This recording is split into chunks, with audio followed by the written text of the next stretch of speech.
The rain had begun with a whisper, like breath on glass. By dusk it tapped with growing insistence on the curved panels of the conservatory's arched roof. Inside, the air was warm with orchids, and the scent of citrus polish hung low above the piano's lacquered lid. The maid, Evangeline, had not meant to intrude. She never did. The household moved by the rhythm of its mistress, slow, precise, and never to be broken. But supper had long gone untouched, and the old clock in the hallway had already sighed past 8. She hesitated at the door, her knuckles tight around a folded linen.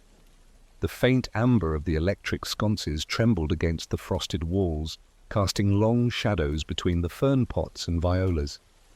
Her voice came soft, almost swallowed by the hush of rainfall. "Miss Vail?" No answer. She pressed the door open, just wide enough.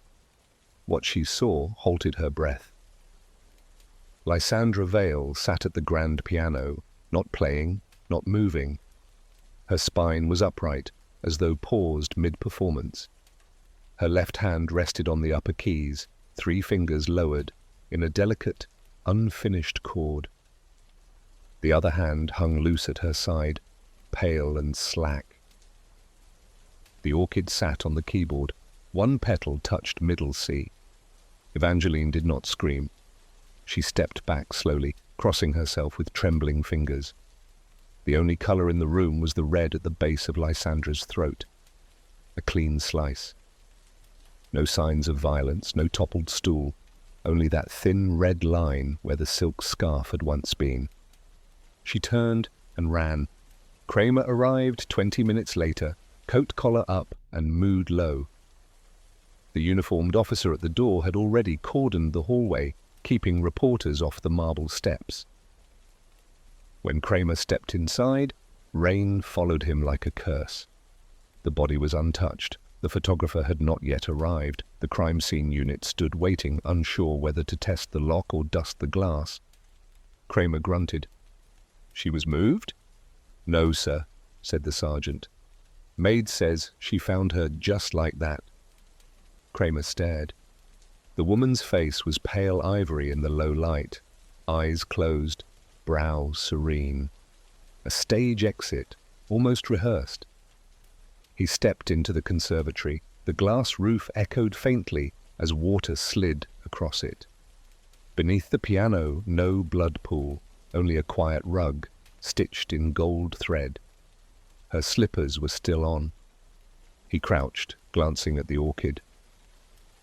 Not a florist's. Exotic. A deep pink blush near the centre, unfamiliar to his eye. "Where's the sister?" he asked. "En route from Greenwich. Maid called her second." Kramer grunted again. No sign of forced entry, no broken lock, no alarm.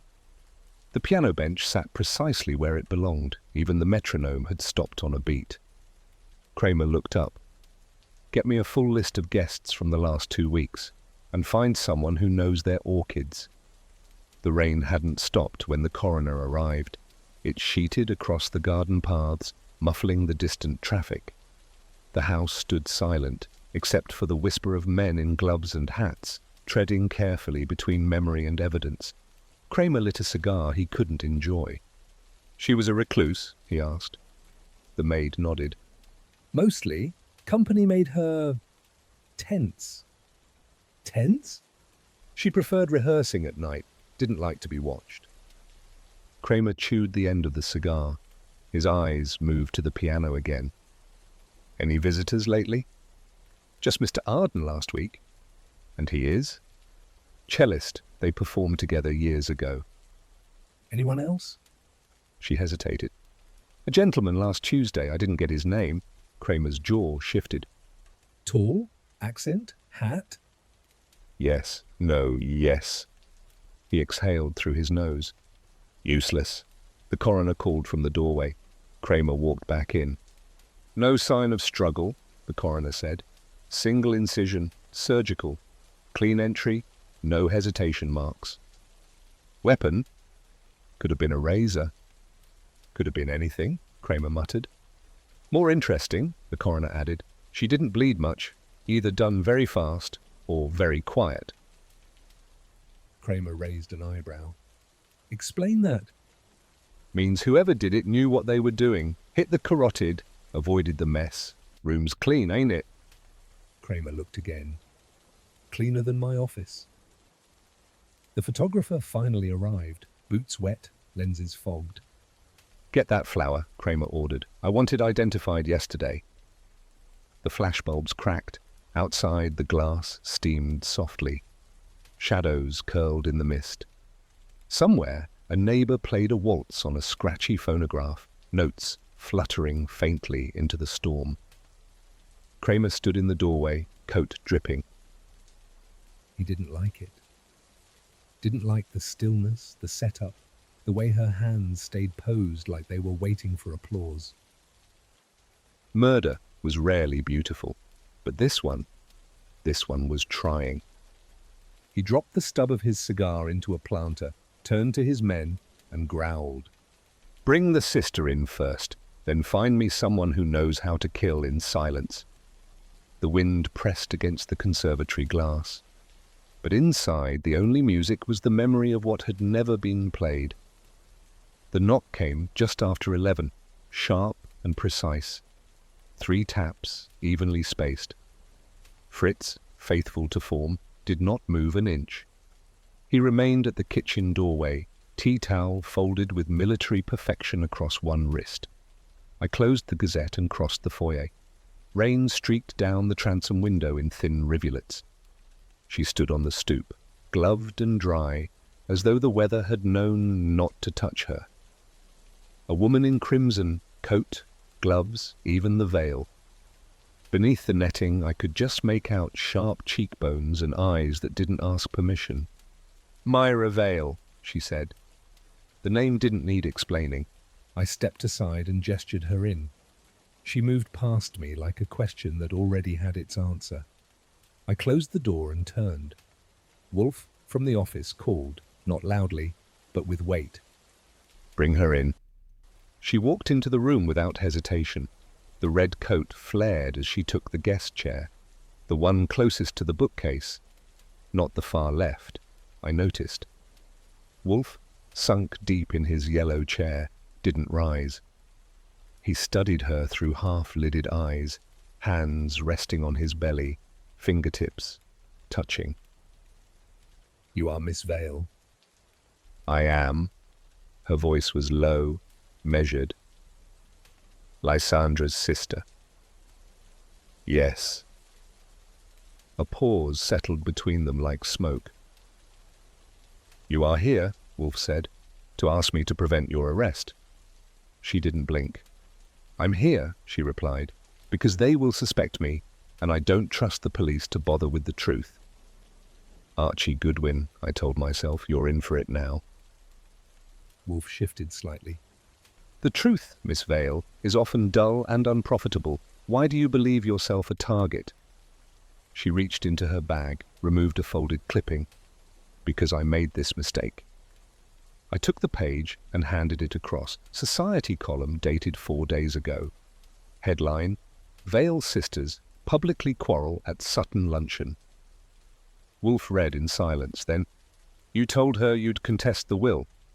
I told her I didn't want charity, she corrected. She said she'd leave me nothing but the grand piano. I told her to burn it. Did she? No. Wolfe leaned back. You believe the quarrel makes you look capable? She stiffened. No, I believe it makes me look angry, and when a woman is angry, Mr. Wolfe, she becomes guilty by default.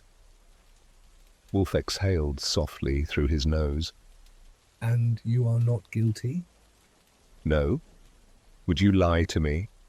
Only if it served me, but not today. He closed his eyes briefly, then opened them. Archie? Yes, sir. You will go to the scene, see what the police missed. Take your time. I nodded. Wolfe turned back to her. If I take this case, Miss Vail, it is not to exonerate you, but to establish fact. Should those facts prove inconvenient, I will not alter them. I understand. She rose. I will stay at the Warwick, room 706. I won't be difficult to find." She walked to the door and stopped. "She was difficult," she said softly, "but she was not cruel, not truly. Whatever you find, please, don't make her a monster." Wolfe didn't answer. The door closed behind her with the faintest click. I returned to the office. Wolfe was still in the yellow chair, but his eyes were open now, full of thought. "She's no fool," I said. "No," Wolfe agreed. "She has the carriage of a woman accustomed to private suffering." "That's a poetic way of saying she looks like she's lived." "Poetry aside, Archie, she is also observant. She did not ask for protection. She asked for inquiry." I poured a half glass of beer and left it by his elbow. "Are we in?" "We are engaged," he said. "To consider." "That is not the same." I walked to the window. The rain had slowed. Lamps shimmered through the mist. The city looked like it was thinking. "She said Lysandra wasn't cruel." Wolfe didn't look at me. "Few people are in entirety, but that does not make them innocent." I waited. "She could have done it," I said. "Cold enough, angry enough?" "Yes," Wolfe replied, "but not for inheritance, something older." "Jealousy?" He shook his head. "Not enough motive, no. This is not a crime of money or envy. It is a crime of interruption." I turned. "What does that mean?" Wolfe's gaze moved to the orchids on the stand behind him. Miss Vail was silenced, yes, but perhaps so was someone else. He leaned back and closed his eyes. "Go. Speak to Kramer if you must, but do not irritate him before you have information." "Yes, sir." "And Archie?" I paused in the doorway. "Find out," he said, "whether the piano was played or staged." I left him there, the yellow chair barely creaking beneath him. In the hallway, Fritz passed me without comment, a tray of silver polish in hand. The house was quiet, but something new had begun. In crimson. The cab let me out at the far corner of Sutton Place, where the street curves slightly and the East River pretends to be something grander. Rain had left the pavement with a fresh varnish, reflecting the amber glow of the corner lamps. The Vail residence stood as it had for 30 years. 5 stories of restrained wealth and sharper silence. Kramer met me at the gate. He looked like he'd been chewing nails for breakfast. "Tell Wolfe this is a courtesy," he said, "not a habit." "I'll be delicate," I replied. "You'll be efficient," he corrected. "I'm not letting you contaminate anything." He stepped aside and led me up the walkway. The windows wore their drapes high. A butler opened the door before I reached for the bell. It wasn't Fritz, which meant he wasn't Fritz.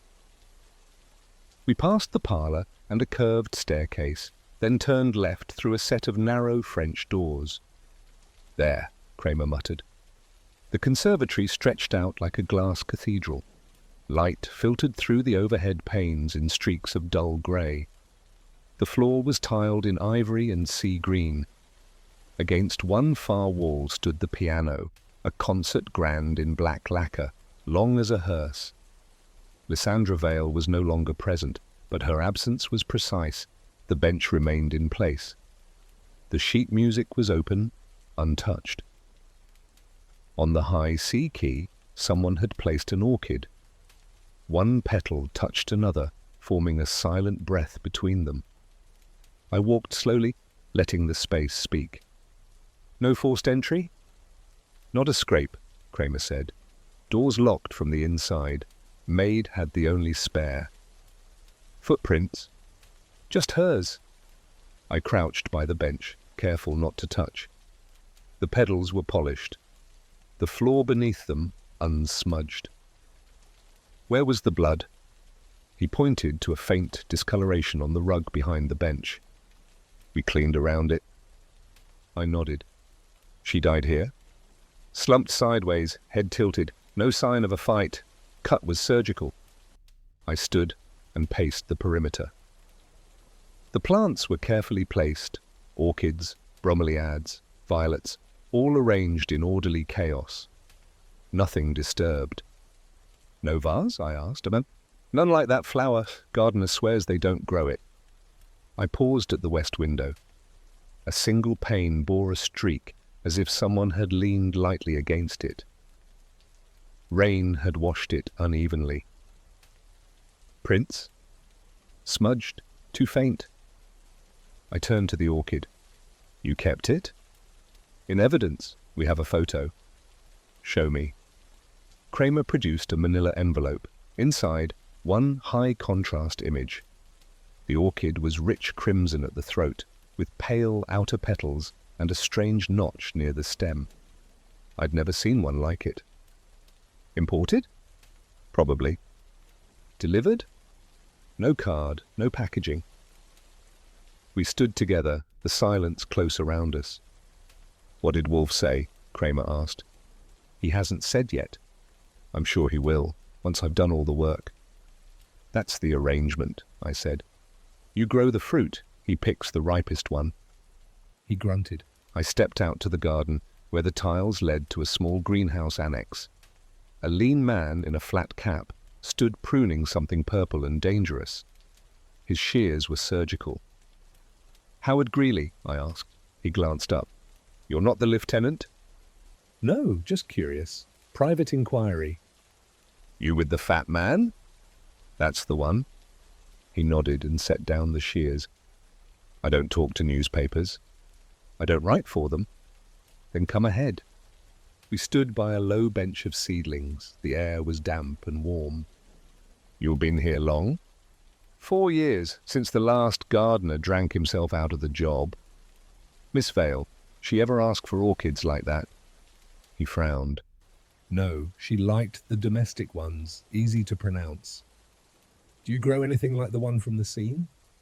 Never. That thing was foreign. I'd say Andean or maybe Swiss stock. Needs humidity we don't keep here. Could someone have brought one in? Maybe, but it'd need a cool box or fast courier. Anyone come asking about your plants lately? A fellow 2 weeks back, thin, wore gloves, didn't give a name. What did he want? Asked if I had any crimson bell orchids. I told him no. He didn't look surprised. Did he say where he was from? No, but he didn't talk like Manhattan, more like he'd learned to talk here, not born to it. I made a note. You see him again? No, but something was off. He walked like he was used to not being followed and didn't like changing the pattern. I thanked him and returned to the house. Kramer was in the parlour, fuming over a cup of stale coffee. Done? He asked. For now? You'll report to Wolfe? I always do. Good. Tell him to stay out of the way or get me something I can use. I'll bring him a flower, I said. Let's see what he makes of it. Outside, the air had thickened again. Clouds pressed low. The city had the look of someone bracing for a second blow. I rode back in silence, one question trailing like the last note of an unfinished chord. Who delivers an orchid before they deliver a cut throat? The next morning brought a sky the colour of dishwater and a wind that had second thoughts. I returned to Sutton Place, not with a badge, but with a purpose. Kramer had already moved his men out. The scene had cooled, but it hadn't yet gone cold. The butler, Jennings, admitted me with the expression of a man used to tragedy arriving in polite coats. I'm here to examine the piano, I said. Yes, sir. This way. The conservatory hadn't changed. It still smelled like glass and chlorophyll. The piano sat in silence, lid lowered, keys untouched. I stepped around the bench and saw it, a thin slip of paper, no larger than a calling card, tucked between the top E and the frame. I slid it out carefully. In pencil it read, Remember Zurich, MV. I folded the card and placed it in my inner pocket. The paper had weight. The sheet music was open to a sonata I didn't recognize. The last bar was half finished, 3 notes missing, the ink trailing like a hesitation. I turned to Jennings, who lingered respectfully by the ferns. "Did she always play at night?" "Yes, sir. She preferred the quiet." "Anyone else ever use the piano?" "No one. Miss Vail was particular." "Who tuned it?" "A Mr. Yule from Carnegie Street, monthly, like clock." He stopped himself. "Like routine." I moved to the doors and opened them slowly. The locks were fine, the hinges were silent, no sign of tampering. Back in the foyer, I found the housekeeper, Mrs. Dray. She stood polishing a brass sconce with more grief than purpose. "She left things behind?" I asked. "Only music." "Did she have arguments lately?" She hesitated. "With her manager," she said at last. "Mr. Cantor, he handled her tours." "They fought?" "She dismissed him. 3 weeks ago, said he was using her name without consent." "For what?" "Booking recitals she'd refused, promoting a Swiss engagement that never existed." I made a note. "Did she change her will recently?" Her eyes flicked up. "I shouldn't. Kramer will ask. I'm asking nicely." She wiped her hands and lowered her voice. "Yes." "She summoned a notary 4 days before." "And the changes?" "I didn't see them, but she argued with Mr. Selleck, the music critic, the next morning. She said he had no right to interfere." "Was he a beneficiary?" "She didn't say, only that he already had enough blood on his hands." That caught my attention. "Where can I find Mr. Cantor?" "He has a suite at the Whitfield, 12th floor." I left her there, surrounded by furniture older than her grief. Out in the garden, the rain had paused. I spotted Greeley again, crouched by a stone planter, feeding bone meal to a line of orchids. "You see anything odd the night it happened?" I asked. He looked up, dirt on his gloves. "Define odd." "Unscheduled, unexpected." He straightened. "Someone at the alley gate, 9:15. Coat, hat didn't come in. Stood there for 5 minutes. Then gone." "Face?" "Couldn't say. Street lamp was out, but he waited like he expected to be seen." "Did she know him?" "No idea. But Miss Vail kept secrets. That wasn't new." I walked back through the conservatory, where the sheet music still whispered something unfinished. Zurich, I thought. Zurich and blood. The Whitfield Hotel hadn't changed its carpet since Prohibition, and probably hadn't needed to. Room 1203 smelled of pipe smoke and old ambition. Philip Cantor opened the door halfway, spotted my credentials, and decided I wasn't the type to tip well. "She's dead then," he said flatly. "You haven't heard?" I assumed. I saw the paper, and I knew the timing. He stepped back and let me in. The suite was tasteful. Small liquor cart, leather chair, a photograph of Lysandra on the wall, the 1939 recital in Vienna. "You were fired," I said. "I was dismissed," he corrected. "Not the same. She accused you of using her name." He poured 2 fingers of scotch and didn't offer one to me. "She accused everyone of something eventually, but yes. I promoted a Zurich date. She cancelled it after the first whisper." "Whisper of what?" He sipped. "Zurich was where it began. The scandal. The one that never quite made print." "Elaborate?"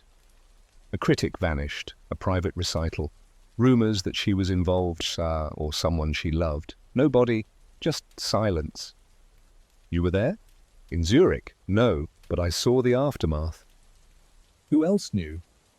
"Arden, the cellist. Selleck, maybe her sister." I let that sit for a moment. "You've spoken to the police?" "Not yet." "You might want to before they come to you." He didn't answer. Back at the brownstone, Wolfe had returned from the plant rooms and was already in the yellow chair when I entered. "You were gone 2 hours," he said. "Zurich," I replied, in pencil. He opened his eyes. "Explain." I placed the note card on the desk. He studied it with a scowl. "MV.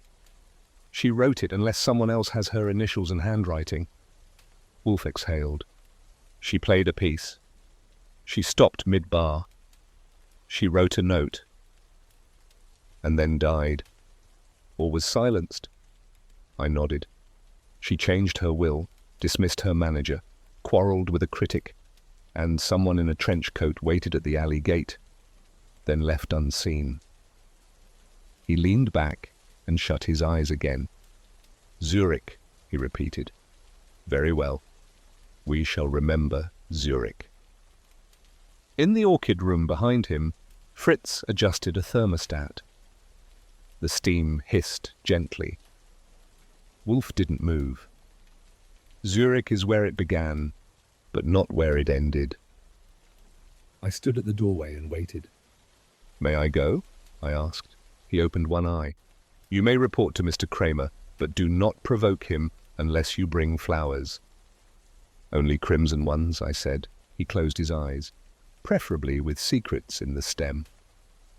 The snow had thickened during the hour before noon, whitening the wrought-iron fence in front of Wolfe's brownstone and turning the Fifth Avenue traffic into something sluggish and ashamed.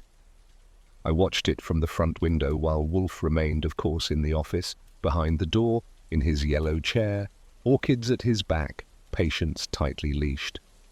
Fritz opened the door only when the bell rang precisely at 12. She arrived exactly on time. Myra Vail.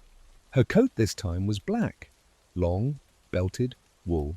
Gloves, also black. Her hat was modest and flat against her hair, which was pinned, no earrings, no scent. A woman in mourning, but not looking for pity. She stepped through the door, nodded once to Fritz, who said nothing, then looked at me. He's expecting you, I said. I know. She followed me through the hall. In the office, Wolfe didn't rise, he rarely did, but he gave her a slow, thorough glance as she entered and seated herself in the red chair closest to the globe. Miss Vail, Wolfe said, I trust you're comfortable speaking frankly. I wouldn't be here if I weren't. Good. We'll begin with Zurich. A pause, not long, but waited. She looked toward the far bookshelf, then back at Wolfe. There was a man named Aldo Marr, a reviewer, Swiss, I believe. He met Lysandra during her 1938 tour. He attended her second recital. After that night, he disappeared. Disappeared, Wolfe repeated. Yes. Nobody? No. He left a coat at a cafe, a notebook in a hotel, but not himself. Was your sister investigated? Briefly, but there were no charges. The Swiss press referred to her as a person of romantic interest, but nothing more. And did she speak of this to you? Once, the year after, she said Marr had come to the recital with an agenda, that he'd uncovered something personal about one of her colleagues, and that he meant to publish it. Did she say who the colleague was?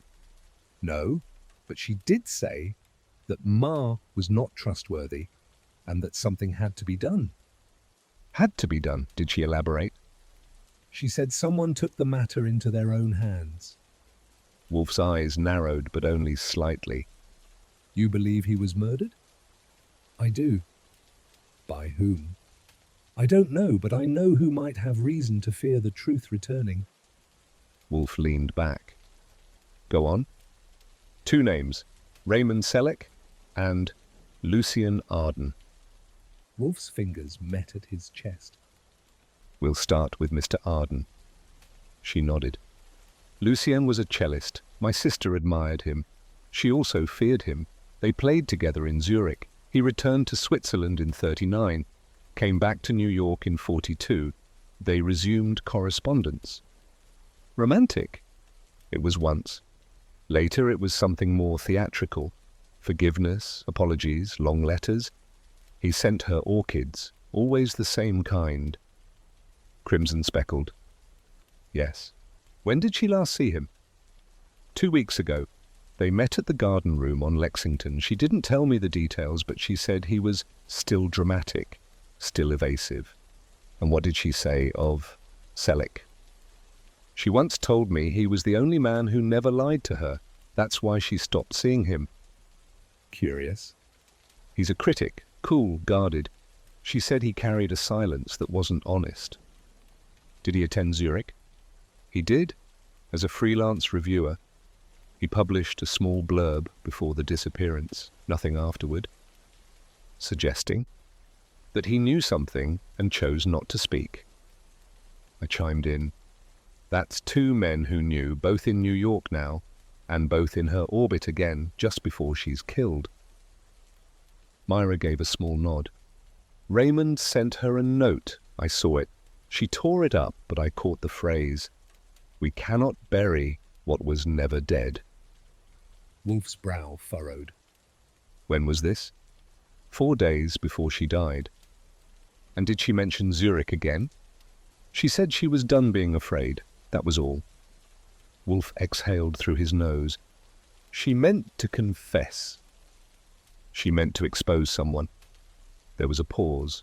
I turned slightly toward the window. Why did she write the note? I asked. The one found on the piano? Yes. Remember Zurich, MV. I think she left it for whoever came to stop her. You believe the killer saw it? I believe she left it in haste. She expected to be interrupted. Wolfe nodded. And you, Miss Vail? Do you feel endangered? She hesitated. No. I believe whoever did this was focused on Lysandra, not me. But if you were to speak, I am speaking now. Wolfe gave a single, approving blink. Indeed. She reached into her handbag and retrieved a folded piece of paper. This came yesterday. No return address. I took it and opened it. One sentence. Zurich is not the grave you think it is. Typed, no signature. Wolfe read it once and handed it back. That suggests surveillance. Yes, she said quietly. I haven't told the police. You were wise not to. She leaned forward. I want you to find out what happened, not just to Lysandra, to Ma, to all of it. Wolfe said nothing. I cleared my throat. Do you have a photo of Lucien Arden? Yes. She pulled a small envelope from her bag and handed it to me. Inside, a black and white publicity still. Arden, early 40s, thin face, angular eyes, long fingers pressed over cello strings. Wolfe glanced at it, then passed it back. And the address? He lives above a violin repair shop on 62nd Street, corner unit, 5th floor. Wolfe turned slightly toward me. Archie? Yes, sir? You will call upon Mr. Arden, ask him about Zurich, watch his hands. I will. He turned back to Myra. And you will stay close. I intend to. Wolfe shifted slightly in the yellow chair. I will find your sister's silence, Miss Vail, and if necessary, I will speak it for her. She didn't reply, but her eyes thanked him. I escorted her to the door. Fritz returned her coat and gloves. No words exchanged, she stepped into the thickening snow and vanished between the falling flakes. Back in the office, Wolfe was still staring at the orchid behind him. The Swiss are precise, he said. They are. They do not misplace people. No. He tapped the armrest twice. Zurich was not a disappearance, it was an erasure. I nodded. And now it's rewriting itself. He didn't answer. The radiator hissed. The orchids stayed still. And somewhere, beyond Fifth Avenue, someone was waiting for Zurich to be forgotten again. By the time I returned from seeing Myra out, Wolfe had already repositioned the envelope with the note. He'd placed it flat on his desk blotter, smoothing the crease with 2 thick fingers. The message, Zurich is not the grave you think it is, sat like a spider in the middle of the web. She received this anonymously? I asked. She did, Wolfe replied. It arrived after the death. Postmark? Midtown? Typewritten? Standard envelope? No return address. I stood at the edge of the room, arms crossed. Somebody's watching her. Still. Wolfe grunted. Possibly, or they wished only to frighten her. We must not assign competence before it's earned. I nodded, then stepped to the globe bar. I poured 1 finger of rye, no more. Wolfe's eyes followed the motion but didn't object. "You believe her?" I asked. "Yes." "No hesitation?" "She has motive to lie, but not the performance for it." I leaned against the edge of the desk. She says her sister was going to expose the Zurich incident. "Yes. And someone didn't want that." Wolfe steepled his fingers. "We must now determine, was the motive in what was done to Ma or in what Ma had uncovered?" I sipped, then nodded. You want Arden. I want information. Arden may provide it. I moved to the desk and took the envelope with the photograph. I studied the black and white image again. Something about the angle of the man's hands, spread across the cello, was deliberate, sculpted.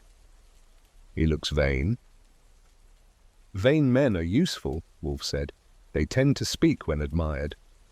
"And they send orchids." Wolfe's gaze drifted toward the bloom behind him. "Rare orchids, the same kind left at the crime scene." "You think Arden brought it?" "I think it is one hypothesis." I set down the glass. "All right, I'll pay him a visit." Wolfe didn't nod, didn't move, but I knew that was permission. "Be observant," he said quietly. "Don't prod unless you must. A nervous man speaks less." I reached for my coat. "Would you like me to carry a flower?" "No," Wolfe replied. "You're not delicate enough." Fritz was waiting in the hall, polishing the brass on the umbrella stand. He gave me a brief glance but didn't speak. I nodded and went out into the snow. I found Lucien Arden's address on 62nd. A violin repair shop stood below, its windows clouded with condensation and resin dust. I buzzed the 5th floor and was granted entry with the faint click of a latch. No voice, just a click. The stairs were narrow and smelled of varnish. Arden answered his door in shirt sleeves, long collar undone, no tie. He looked younger than in the photograph, or perhaps just better moisturized. His eyes were small but sharp. He didn't offer his hand. "Mr. Arden," I said. Yes. My name's Archie Goodwin. I represent Nero Wolfe." His face tightened slightly, not in fear, but calculation. "The detective?" "That's him." "To what do I owe the curiosity?" I smiled. You were close with Lysandra Vail. A pause. "Yes, once." "You've heard the news." "I read the Herald. Tragic, unexpected, violent." "You saw her recently?" He stepped aside and motioned me in. The room was clean, barely furnished. A cello stood upright on its end pin near the radiator. She and I had coffee last month, that was all. "Not lunch at the garden room?" I stand corrected. We had lunch. I kept my face neutral.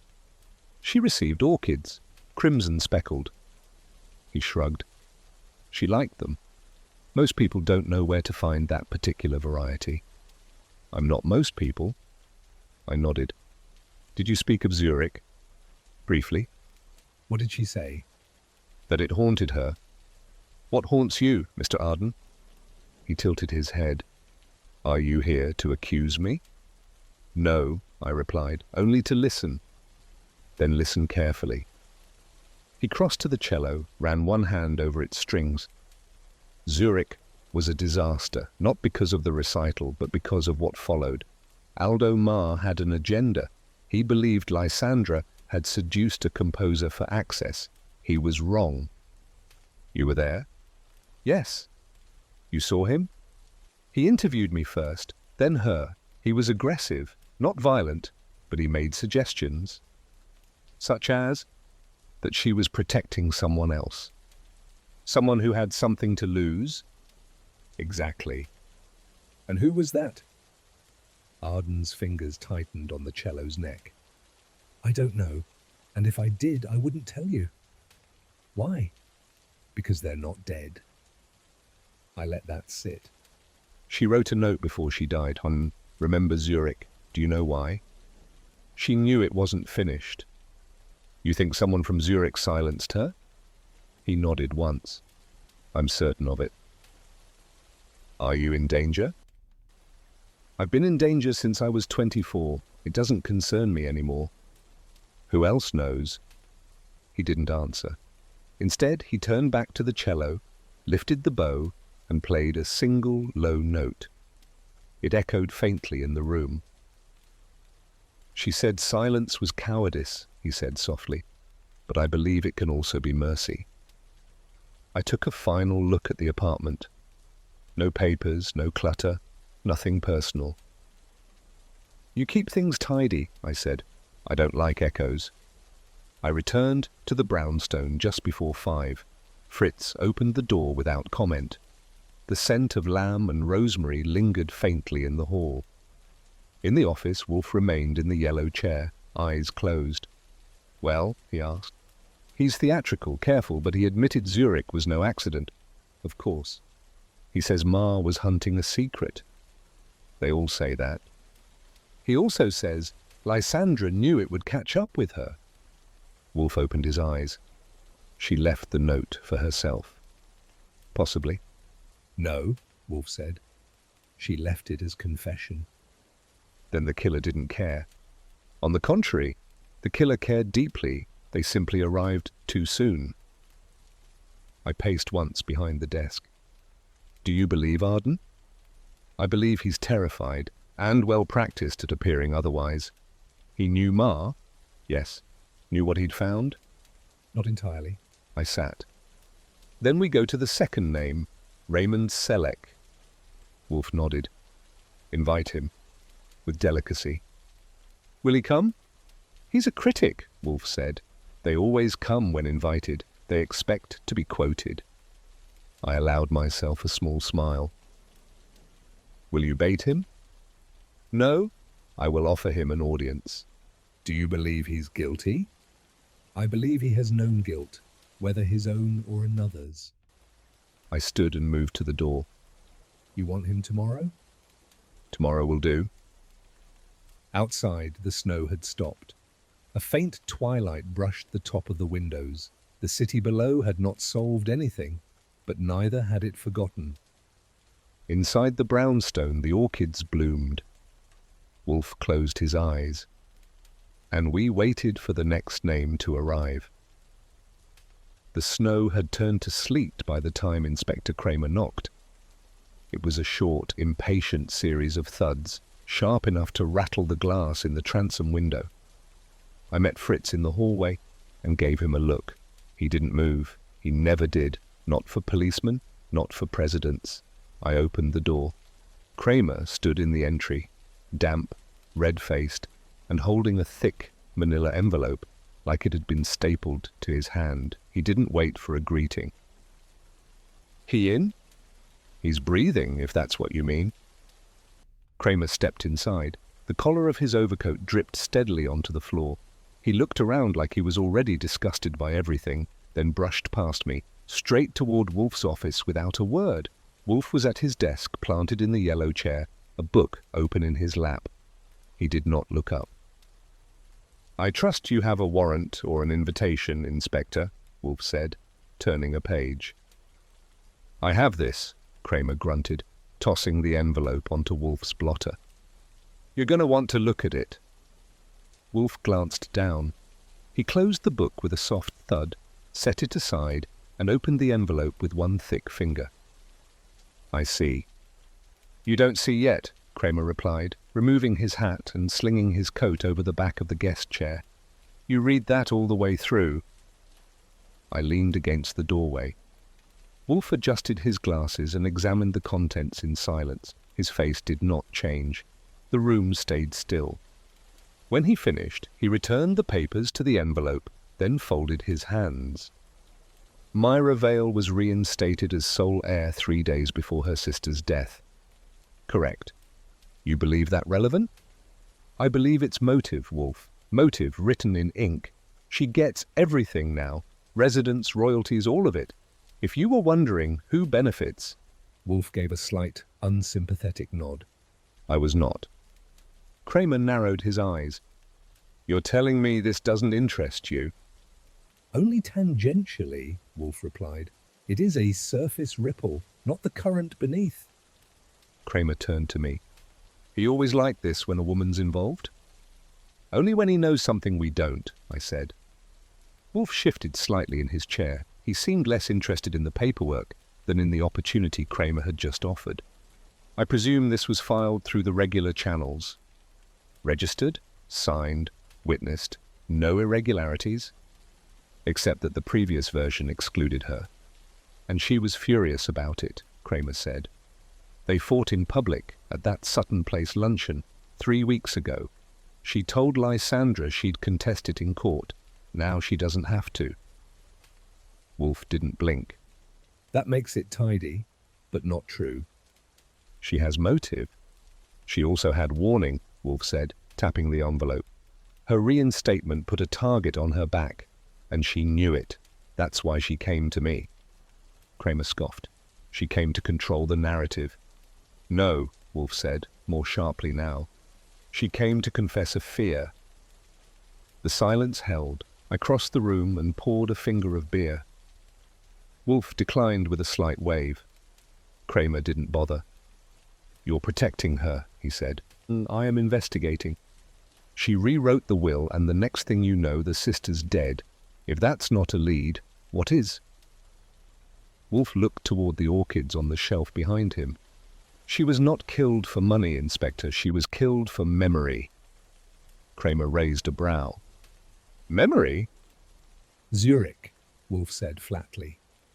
The word landed like a cold drop of ink. She was preparing to speak, Wolfe continued. She left a note. Cryptic, yes, but deliberate. 4 words. Remember Zurich? MV. She wrote that? Yes. Where? On a note card, tucked behind the upper keys of the piano. Kramer blinked. That was never logged. I didn't give it to you. You withheld evidence. I withheld an ambiguity, Wolfe said, and I am presenting it now. Kramer pressed his lips together, arms folded. So Zurich's the obsession now? Yes. Enlighten me. Wolfe looked to me. I nodded. In 1938, I said, Lysandra toured Switzerland. A music critic disappeared. No arrest, no explanation. She came back early and never spoke of it again. And Arden was there. Selleck wrote about it once, then stopped. Now, both men are back in her life and she's dead. Kramer was still. You think the past caught up? I think it returned wearing gloves. He paced once across the rug. Zurich was never investigated. Precisely, Wolfe said, which made it useful. You think it's blackmail? Possibly, or revenge. And the will? She amended it as a gesture, perhaps a penance, perhaps a shield. Or a setup, Kramer said. Wolfe exhaled softly. Would you murder your sister 3 days after she gave you everything? Kramer didn't answer. I didn't think so, Wolfe said. Kramer retrieved the envelope. You think you're clever? No, Wolfe replied. I think I'm right. Kramer didn't sit. He walked to the window, hands in his coat pockets, watching sleet hit the glass like dull pins. Behind him, Wolfe's fingers tapped twice against the armrest. Never hurried, but not quite at rest either. I'm telling you, this case stinks, Kramer muttered. Not just because she died quiet, but because everyone's got a version of her no one else can confirm. Because they all need her gone, Wolfe said. Kramer turned. Who? Everyone close to her. Arden, Selleck, possibly even Cantor. Each one had something tied to her that couldn't be left to float. Kramer moved toward the bookshelves, glanced across rows of leather spines without reading a title. And Myra? Wolfe didn't hesitate. Myra is either the cleanest heart in the room or the most effective mask. That's a nice way of saying you don't know. Wolfe gave the faintest nod. I don't know yet, but I will. Kramer stopped in front of the globe. He tapped it once, idle, thinking. She told me something, he said. Not when we first spoke, but before I left. She said Lysandra had become obsessed with endings, kept saying that stories only finish when you close the last page. A metaphor? No, she meant it. Said she was tired of open chapters. Wolfe's eyes sharpened. Then she intended to close one. That's what I'm saying. Then we must ask who benefited from that chapter staying open. Kramer gave a small grunt. Selleck? Possibly. Arden? Wolfe nodded once. More likely. He still hasn't cracked. He's too polished. He knows how to make guilt sound like insight. And you think he's capable? I think he regrets being capable. Kramer paced. And the note, remember Zurich. You think it was for the killer? No, Wolfe said. I believe it was for herself. Kramer blinked. Come again? She wrote it as a mnemonic, a final act. She intended to speak. Perhaps she thought she'd forget the phrasing, or perhaps it was ritual, her way of starting the confession. Kramer looked doubtful. That's thin. No thinner than assuming an heiress with no history of violence suddenly becomes a killer out of gratitude. Kramer tossed up a hand. Then why didn't she tell the police? She came to me. She wanted you to protect her. No, she wanted someone to listen. Same thing. No, Wolfe said again. It isn't. Kramer stared at him, then looked at me. You believe this? I met his gaze. I've looked her in the eye. She's scared, but not of being caught. He grunted again. You're both romantic. No, Wolfe said. We're simply not impatient. Kramer sat, finally, in the guest chair. He looked tired, not weary, not defeated, but tired in the way a man gets when there are too many pieces that don't quite click. She changed her will, he said. People noticed. We found a neighbor, an old woman with ears like a fox, said she heard shouting the night before Lysandra died. Male voice, didn't recognize it. Wolfe nodded. Noted. You think that was Arden? I think Arden never raises his voice, not even when he should. Then who? I'm beginning to suspect, Wolfe said, that there was a third Zurich player. Kramer raised a brow. Who? Someone Ma had come to see. Not Lysandra, not Arden, someone else entirely. That's new. It's necessary. Otherwise, the fear doesn't fit. Kramer leaned forward. So you think Ma found something? Someone silenced him, and now Lysandra tried to unbury it and paid the price. Yes. And Myra? She's the shadow this story throws, either pure light or perfect dark. I'll have her followed. Wolfe shrugged. She knows. Kramer chuckled once. You tell her? She's not a fool. There was a pause. The radiator clicked. The light dimmed slightly as a cloud passed over. She's hiding something, Kramer said, even if it's only grief. Perhaps. Kramer stood. I want the autopsy when it's back, Wolfe said. You'll get it. And I want the coroner's timeline, down to the minute. Kramer nodded. You'll have it. But Wolfe, if I find out you've been playing both sides... I don't play games, Inspector. I solve them. Kramer didn't reply. He moved to the door. At the threshold, he stopped. You were right, he said. About? Not everyone lies. Some just stay silent. He left. The house went quiet. I turned toward Wolfe, who was now adjusting the angle of the orchid behind his desk. Do you believe him? I asked. I believe he's closer than he thinks. To what? To the man who left Zurich and came back with nothing but secrets. You really think there was someone else? Yes. Who? I don't know yet. But you will? I always do. I stood and crossed to the bar. 1 beer for me, none for him. So what now? We wait for Selleck. And Myra? She'll come again. Why? Because grief, Wolfe said, has a schedule. I nodded. then sipped. Outside, the sleet thickened again, scratching softly at the windows like someone trying to be let in. Wolfe remained still. The room smelled of lemon oil and heat. He closed his eyes.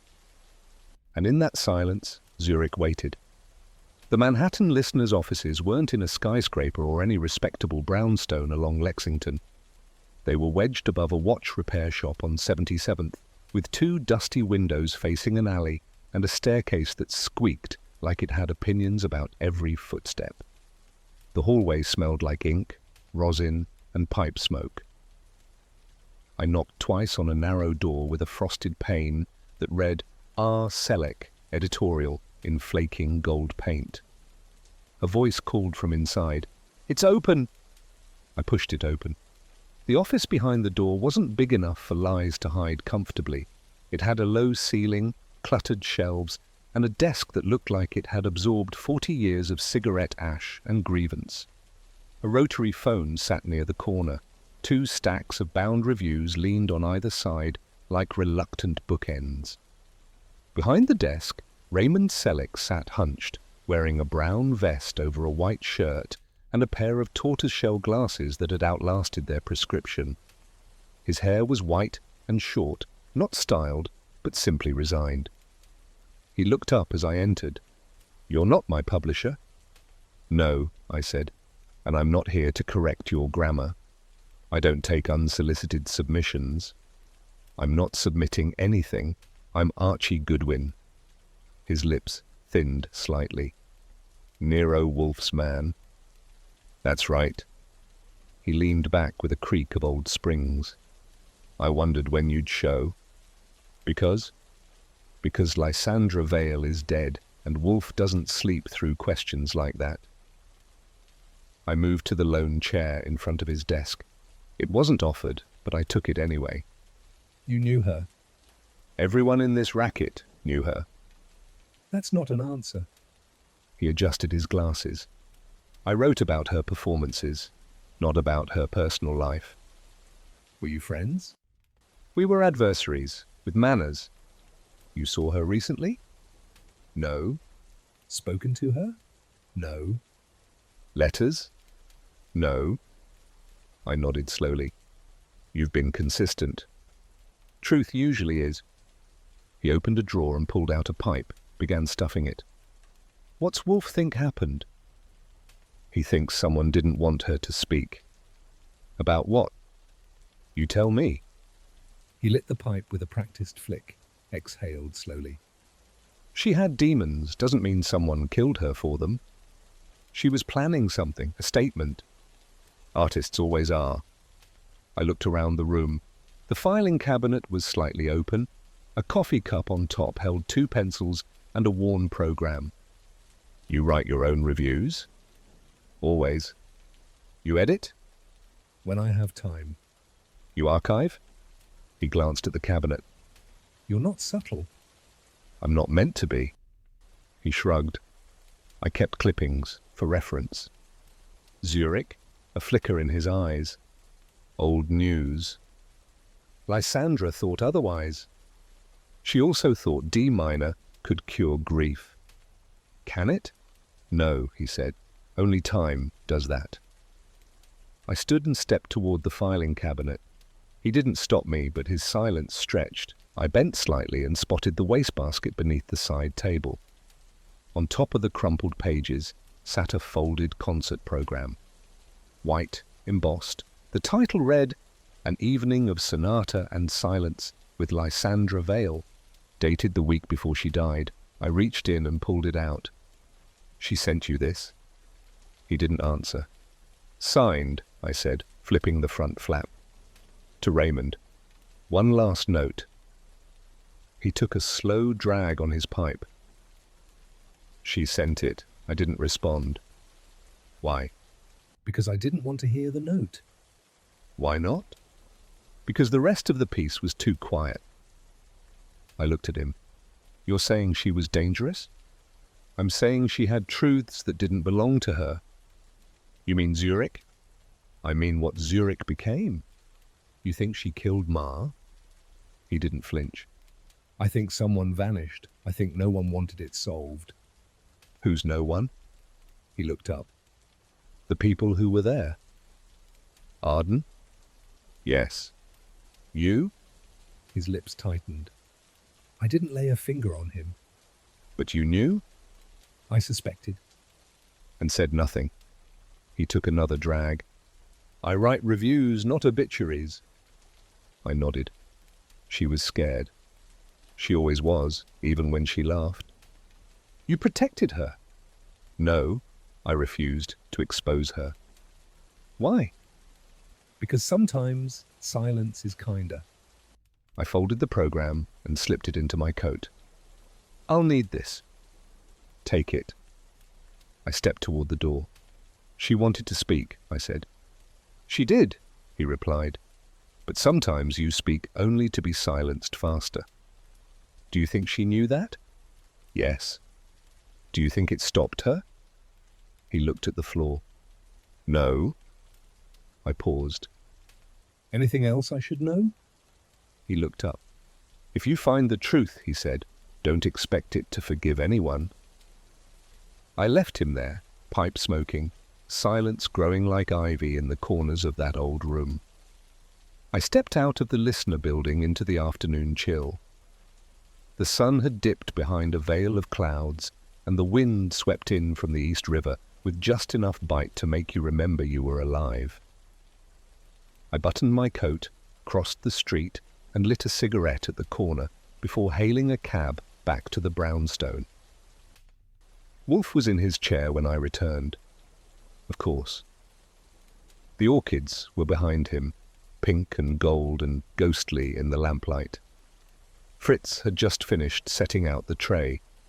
Beer for Wolfe, coffee for me. I didn't speak until I'd sat and unbuttoned my coat. Well, Wolfe said, without looking up. He's lying, I said. Wolfe nodded once. Go on. Raymond Selleck claims he hasn't spoken to Lysandra Vail recently, but I found a concert program in his trash, dated last week, signed by her. Wolfe opened his eyes. What did it say? To Raymond, one last note. Her handwriting, crisp, not forged. He closed his eyes again, slowly, as if tasting something unpleasant. She sent it to draw him out, or to close the book, I said. He didn't respond. Or he did, Wolfe muttered, just not in writing. I sipped my coffee and leaned back. He said he writes reviews, not obituaries. Wolfe grunted. Charming. He also said she had truths that didn't belong to her. That's the first honest thing I've heard all week. He admits knowing about Zurich. That much is obvious, but he won't say what he knows, because he doesn't want it exhumed. I paused. He claims silence is sometimes kinder. Wolfe didn't respond to that. He lifted his glass and drank slowly, then looked toward the fireplace. He is protecting someone. Arden? Possibly, or himself, or both. He said Ma disappeared and everyone wanted it forgotten. Truth, Wolfe murmured, cold, inconvenient, and unsellable. I asked him if he thought Lysandra killed Ma. And? He didn't answer. Which is an answer. Wolfe set his glass down and rested his hands on his belly. She sent that program, he said. Oh, signed it, dated it. She intended to draw him into her confession. She wanted him to be there? No, she wanted him to confirm it. I raised a brow. Confirm what? That it had haunted them both, that someone else had silenced Ma, and now they were being silenced in turn. I took a deep breath. She knew she was marked. Wolfe's eyes opened. She didn't care. She'd already decided to speak. I looked toward the fire. Then why send it to Selleck? He had the ink. Arden had the motive. But the truth, Archie, the truth, never liked the printed word. I nodded slowly. He said she spoke only to be silenced faster. He was warning her, Wolfe said, and failing. What now? Now we wait for him to come to us. You think he will? Wolfe grunted. He will if he sees the next name in the obituary column. You're going to flush him? No, Wolfe said. I'm going to make him believe someone else already has. He reached for the phone. I raised a brow. Press? No, Arden. He waited as the number connected. I watched him closely, heard only his side. Mr. Arden, yes, I have something I believe will interest you. No, not by mail. In person. This evening, 8:30. Yes, here. That will suffice. He hung up. I frowned. You want them both in the same room? No, Wolfe said. I want them near each other in time. Selleck will arrive tomorrow, Arden tonight. What do you expect? I expect one of them to speak. And the other? To listen carefully. I folded my hands. You think Arden knows more than he told me? Of course he does. He has reason to hide, but he's also a romantic. That makes him unreliable and dangerous. You think he could have killed her?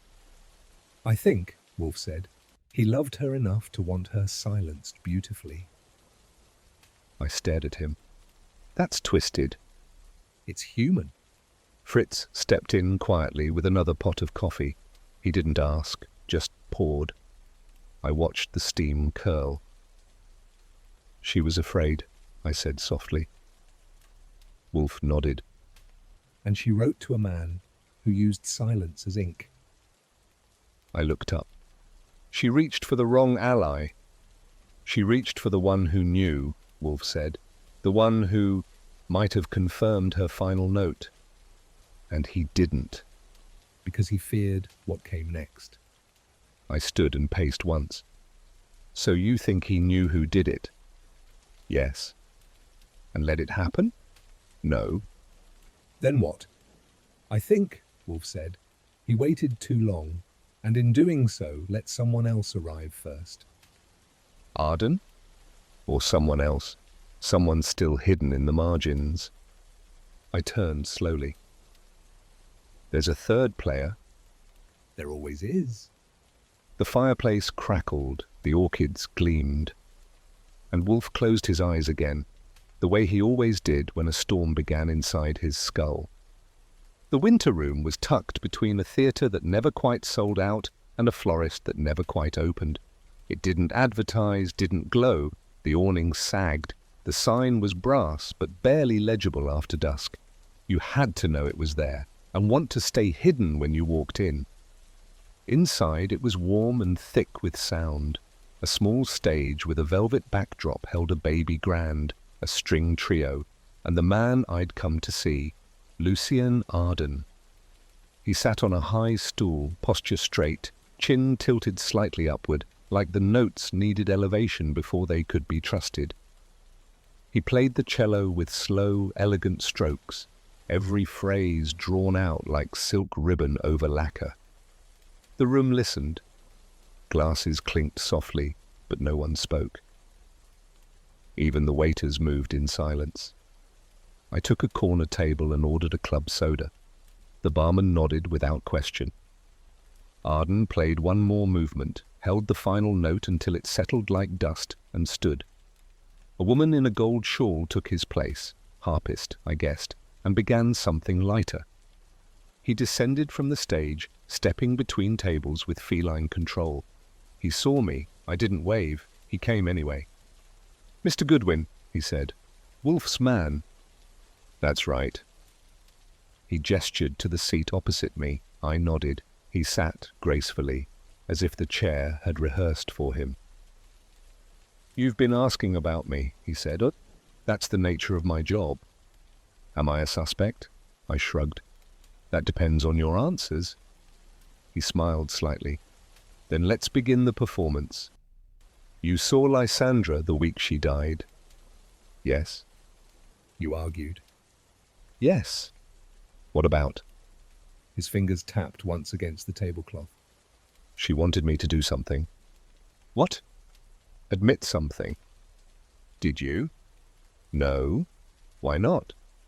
"Because some truths have teeth, They don't stay tame once released. I sipped my drink. She mentioned Zurich. Yes? She left a note. I heard. She referenced you. She referenced a moment I was there. Tell me. He turned slightly, watching the harpist. She and I, Lysandra, we were young, brilliant perhaps, fools certainly. Ma was not after her, he was after me. I didn't interrupt. He believed I had falsified a composition, that I had claimed work that was not mine. Was it true? He looked back at me. It was partly true. Meaning? I developed something, a phrase, a movement, but I was not its originator. The original was lost. Ma found a draft. He threatened exposure. And Lysandra? She asked me to tell the truth. I refused. We quarreled. Ma disappeared. You think she told someone? I don't know, but she blamed herself. She returned to New York and cut ties. I studied his face. You own a rare orchid? Yes. Crimson speckled? Yes. Swiss? Yes. A gift from a botanist at Myra, Zurich, 1936. Do you still have it? I cultivate one in a glass case. It's delicate. Was it missing recently? He tilted his head. No, but I did clip one. When? He hesitated. 4 days ago. That's the day she died. Yes. You brought it to her? He looked down. No, I meant to. I couldn't. Why? I was afraid it would look like a warning. I let that sit. Because it matched the one on the piano. He didn't speak. Was it you? He looked up sharply. I did not kill her. You argued you brought the flower. I loved her. Did you? He leaned forward slightly. She forgave me when I could not forgive myself. That's not the same as love. It's the closest I've known. We sat in silence. The harpist finished. A quiet ripple of applause. Arden's cue to return. One last question, I said. He nodded. Who else knew about the Zurich affair? His eyes sharpened. Selleck. He was there. He wrote nothing, but he saw everything. He's lying. He always has. And you? He stood slowly. I stopped lying the day she died. Now I'm only remembering. He walked back to the stage, picked up the bow, and played. When Arden resumed playing, the room returned to its hush. His fingers moved like he was pulling memory itself out of the strings. Each note slower than the last. Less a melody than a recollection. I didn't stay for the final set. Wolfe wouldn't have, neither did I. I slipped out during a transition and walked back into the cold. A light snow had started again, the kind that doesn't fall so much as hover. By the time I reached the curb, the music had already faded. The ride back downtown was quiet. I replayed Arden's words in my head, not for what he said, but for what he didn't. His eyes had softened when I mentioned Lysandra, but his hands, they never stopped moving. Fritz had a tray waiting when I entered the brownstone. 1 beer, 1 envelope. Wolfe was still in the office reading something that made him look like he was smelling vinegar. I poured the beer and set it beside his hand. He played, I said. Wolfe looked up. Did he speak? He confessed. To what? Borrowed notes, old gilt, a flower. Wolfe nodded once. Go on. He and Lysandra argued. She wanted him to admit something about Zurich. He refused. Ma had accused him of stealing a composition. Partly true, he says. Lysandra begged him to come clean. He didn't. Wolfe shut the book. And Ma disappeared. Right after. He didn't say who killed him? No, but he believes someone acted to protect Arden's reputation. Out of loyalty? Out of fear.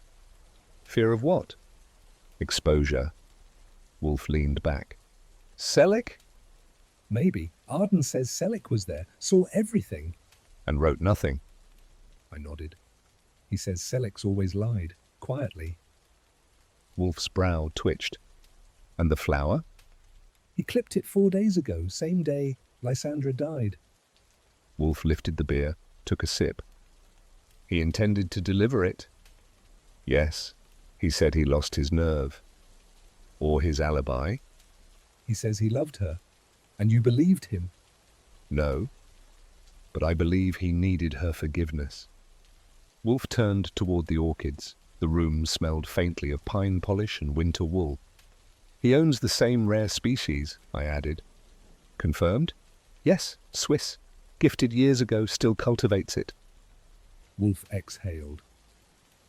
Then the flower on the piano may have had his fingerprint, if not his hand. Exactly. He closed his eyes. So Arden is guilty of silence and shame. Wolfe didn't speak for a while. The room ticked softly with the radiator. Outside, a siren passed and was gone. I sat. She wanted him to speak. She knew he wouldn't, Wolfe said. Then why try? Because she wanted to prove he hadn't changed. I frowned. You mean she baited him? No, she tested him, and when he failed, she left the note. Remember Zurich? Wolfe opened his eyes again. She knew what that would mean. And it scared him. Wolfe nodded once. It still does. I leaned forward. You think he's hiding more? I think, Wolfe said, he's not the only one with a clipped stem. I blinked. You think Selleck owns the same orchid? No, I think Selleck watched the entire garden grow. You're not going to accuse him yet. No. Why? Because he hasn't lied outright. He said he hadn't seen her.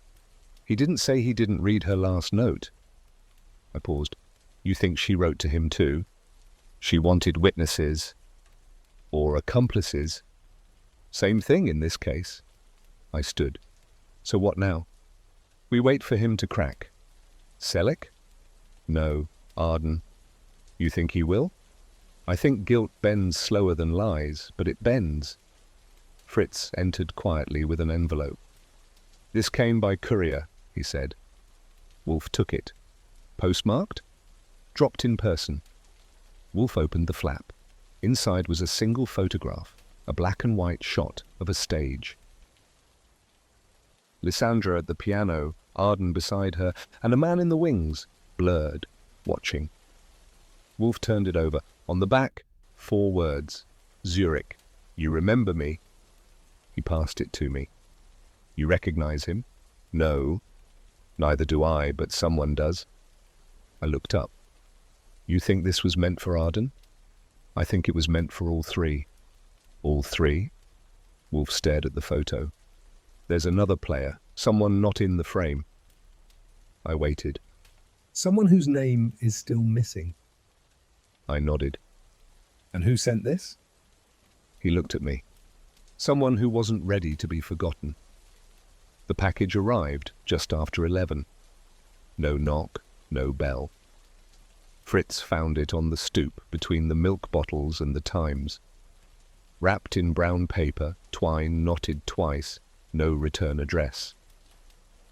The label was typed. Block letters, too clean for a manual, but too imperfect for a press.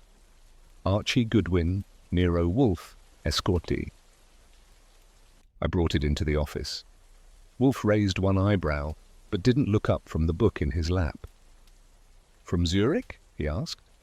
Could be, I said, or from a very quiet neighbour. I set it on the desk and sliced the twine. The paper fell away in 2 folds. Inside was a grey cardboard box, roughly the size of a phonograph sleeve. Wolfe set his book aside. Open it. I lifted the lid. On top, a typed label. Recording, Zurich, 1938. Do not play unless you've forgotten. Below it, nestled in cotton, sat a 10-inch vinyl record and something wrapped in wax paper. I peeled it open and stopped.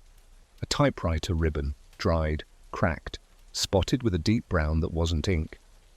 Wolfe saw my expression. He stood, slowly. "Show me." I laid the ribbon on the blotter. Blood. Long dried, but unmistakable. The center spool still held tension. "Who delivers blood with memory?" I asked. "Someone who expects to be remembered," Wolfe said. "Play the record." I set it on the old turntable, the one Wolfe insisted on keeping, though he claimed music made his digestion unreliable. The arm clicked, the needle fell. Static at first, a faint hum, then piano. Not a song, a fragment. A scale? No, a warm-up. Pedals soft beneath the keys, then a voice, a woman's, low, unhurried, European, not Lysandra. "I tried to warn him," she said, but he wanted the story. Wolfe didn't blink. "He came to the studio, said he knew what you'd done, but he didn't." A brief pause. Then, "He never made it home." The record snapped into static. The rest was blank. I lifted the needle. Wolfe remained standing. "Well," I said. He looked at the ribbon. "That voice? "Not Lysandra." "No." Someone else from Zurich?" "Or someone who never left." I sat. Wolfe remained still, watching the ribbon like it might move. "That was a confession," I said. "No," Wolfe replied. "That was a warning wrapped in confession's skin." I nodded. She was protecting someone. Or confessing for them. The room went quiet. "Play it again," Wolfe said, "from the start." I set the needle down again. This time, the hiss of the record felt heavier. Not louder, just slower. Like the sound itself had memory. The piano returned. Same hesitant notes. A warm-up. The kind musicians play when they don't know what to say. Then her voice again. I tried to warn him, but he wanted the story. Soft, precise, no panic, no rush. He came to the studio, said he knew what you'd done, but he didn't. A pause, longer this time. Then, "He never made it home." The static followed, absolute. I lifted the needle. Wolfe remained where he was, both hands on the edge of the desk now. His fingers tapped once. "Studio," he said. Not theatre, not hotel. Studio." I nodded. "She said the studio, not our studio or my studio. That means a shared space, or public access." "Zurich, 1938, Wolfe murmured. There were only two such studios, Tonhalle and the private suite behind the Riedhof. "Riedhof?" I asked. Chamber rehearsal hall. Arden played there, with Vail, with Myra, possibly. I leaned back. "You think the voice belongs to someone from the Riedhof?" "I think the voice belongs to someone who watched, who sent the ribbon." Wolfe glanced at it again. "It's symbolic, the tool of a storyteller, soaked in blood. A critic's ribbon." He nodded. "Possibly Mars, or someone meant us to think so." The phone rang once from the hall. Fritz answered. Wolfe didn't move. I waited. Fritz entered quietly. "For you?" he said to me. "No name." I stepped into the hall and lifted the receiver. Goodwin. Silence. Then a click. Then a voice. A woman's. Familiar. Slower now. "You shouldn't have played it again." I froze. "Who is this?" "I told you, he never made it home." Click. The line died. I returned to the office. "She called." Wolfe looked up. "Same voice?" "Yes." "She knows we heard it." He sat down. "She wanted us to." I nodded. but not twice. Wolfe steepled his fingers. She left a trail. To what? He looked at the ribbon. Not to a person, to a time. He picked up the ribbon with his napkin and studied it. Blood, dried for decades, yet preserved. For us? For anyone who still believes memory can be typed. I stared. So what do we do? He looked at the record player. We find out who never made it home and why she's still speaking. The day began quiet. Too quiet for Manhattan, which usually had something to grumble about before breakfast. The silence had a shape to it. Intentional. Like it was waiting for someone to speak. I was halfway through my first cup of coffee, reading over Wolfe's marginalia on the Zurich program, when Fritz appeared in the office doorway. He did not knock. He never does. But he waited until I looked up. "Mr. Goodwin," he said softly. "A word, please." Wolfe did not stir. I rose and followed Fritz down the hall, past the dining room and into the kitchen, where the scent of sage and browned butter lingered in the air. The copper kettle hissed faintly on the stove, but nothing else moved. He spoke quietly. "There was a man this morning at the door." I blinked. "Before I woke?" "Yes, 6:15. "Describe him." "Tall, thin, wore gloves, brown, no hat, eyes, grey but unsteady." "He ring the bell?" No, he knocked 3 times, quick, then waited. "Say anything?" "He asked for you." I frowned. "By name?" Full name, then asked if you still wanted to know who saw the red ribbon. I felt my pulse pick up. "What did you do?" "I did not open the door." "Of course you didn't." He waited another moment, then left, west, not toward the avenue. "Fast?" "No, measured, like he knew the pace that would not draw eyes." I looked toward the windows. "Anyone else see him?" "I don't believe so. No footsteps on the walk, no taxi." Voice? "Low, thin, American, possibly Midwestern, but tired." Tired? "Yes, not old, just used." I ran a hand down my jaw. Gloves. Red ribbon. That's not a phrase he would invent. "No," Fritz said. "It was a reference." I nodded. "To the package?" "Yes." I went straight to Wolfe's office. He was still seated, book open, still unread. He glanced up. "You heard?" "Yes. A man came this morning, early, asked for me, referred to the ribbon." "Describe him." "Tall, thin, brown gloves, nervous eyes, no hat." Wolfe pursed his lips. "Language?" Spoke like he didn't want to. "Anxious?"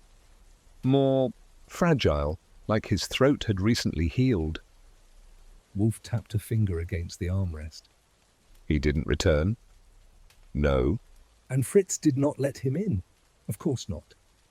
Wolfe leaned forward slowly. "That man knows something, perhaps more than the others. He knew the ribbon mattered. Indeed, and chose not to stay." "Why?" "Because he delivered a whisper and watched for the reaction, then vanished." "Yes." I crossed the room and poured myself the second cup. "You think it was the voice on the record?" No, Wolfe said. That voice was female. This one sent her. I froze mid-sip. "You think he delivered the ribbon?" "I think he watched it delivered, or heard it played." Wolfe looked toward the wall, toward nothing. "The sound." He said it quietly, almost to himself. "The sound?" He nodded. "The conservatory, Archie. No one heard her die. No servant, no neighbor, no sound reported. It was late?" It was deliberate. "Meaning?" Someone knew the room. "Knew it was quiet?" "No. Knew it could be made quieter." I paused. "You think it's soundproofed?" "No. I think it was built that way, not for murder, but for music." I set down the cup. You want me to check it? Yes. When? Now! I grabbed my coat. Wolfe raised a hand. Bring back specifics. Paneling, materials, entry points, window weight, construction notes, if possible. You want the architectural file? If it exists? Anything else? Wolfe looked at the orchids. Yes, he said softly. Bring silence back with you. The sleet had tapered into drizzle by the time I reached Sutton Place. The house still bore the same quiet as before, shutters drawn, steps clean, the conservatory windows catching no light. A city block full of motion, and this house still felt untouched. I let myself in with the key Myra had left for Wolfe. The air inside was colder than memory. The heat was off. Or maybe they'd never turned it on. I crossed the entry hall, walked past the grand piano, and stepped into the conservatory. It was just as we'd seen it. Green tiled floor, wide glass walls, ceiling sloped and braced with beams like the bones of a cathedral. The piano bench had been returned, but the space it occupied still felt carved out. The memory hadn't left. I closed the door behind me and stood in the center. Then I clapped. The sound died in my hands. I did it again and nothing. No echo, no ring, just dead air, like clapping into snow. And I crossed to the window. It looked sealed. I pressed the glass with my fingers, thick, double-paned, possibly triple, heavy locking at the base. I tapped the pane with a knuckle. No rattle, no reverb. I moved to the far corner and stomped once. Solid, not hollow. Then I dropped a coin. No bounce, just a flat thud on the tile. I crouched. The floor was built on soundboard material, not decorative, designed. This wasn't a room for listening, this was a room for isolating. The thought sat in my chest a while. I stood and crossed to the rear door. Locked. Bolted from inside. I opened it, tested the hinges. Silent. I stepped out and looked around. The alley backed into a courtyard. Tall hedges, iron gate, no direct view from the street. I paced the walk. One set of footprints, mine. Then I spotted it, tucked into the frame of the door. A sliver of cloth, thin, black, wool, maybe. A thread from a coat, or a glove. I took out my notebook and pinched it into the page. Then I turned back inside and closed the conservatory behind me. I stood once more in the center. Then I spoke. Help! Nothing. Help! Louder. Still nothing. The sound hit the walls and dropped like a stone in mud. I exhaled, long and slow. Whoever killed her knew this. And used it. Back at the brownstone, Fritz met me at the door with a dry towel and a hotter drink. Wolfe was in the office, reclining, fingers steepled, listening to something I couldn't hear. I entered without speaking. "Well?" he asked. "It's sealed," I said. "Floor to glass, triple-paned windows, damped air, dense flooring, no echo." He opened his eyes. "Construction? Built to silence. Not for acoustics. Containment. Then it was always meant to suppress." "Yes." He nodded, almost to himself. "No one heard because the room wouldn't allow it." "Exactly." "Did you test?" "Yes." "Reaction?" "None. From inside or out."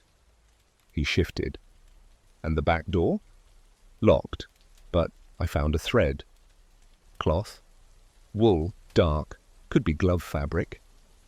"Not velvet?" "No, coarse, frayed at the edge." "Hand torn?" "Possibly. Could be from the killer." "Or the witness?" I paused. "You think someone saw it?" "No. I think someone wanted us to know they were near." I handed him the notebook. He took the page, studied the thread. Then he turned to the orchids. "She died in the only place designed not to echo," he said. I sat. "She called someone there?" "Possibly." "Trusted them?" "Or feared them?" "Trusted herself." I leaned back. You think she set the meeting? I think she prepared for it. He looked at me. And the man this morning?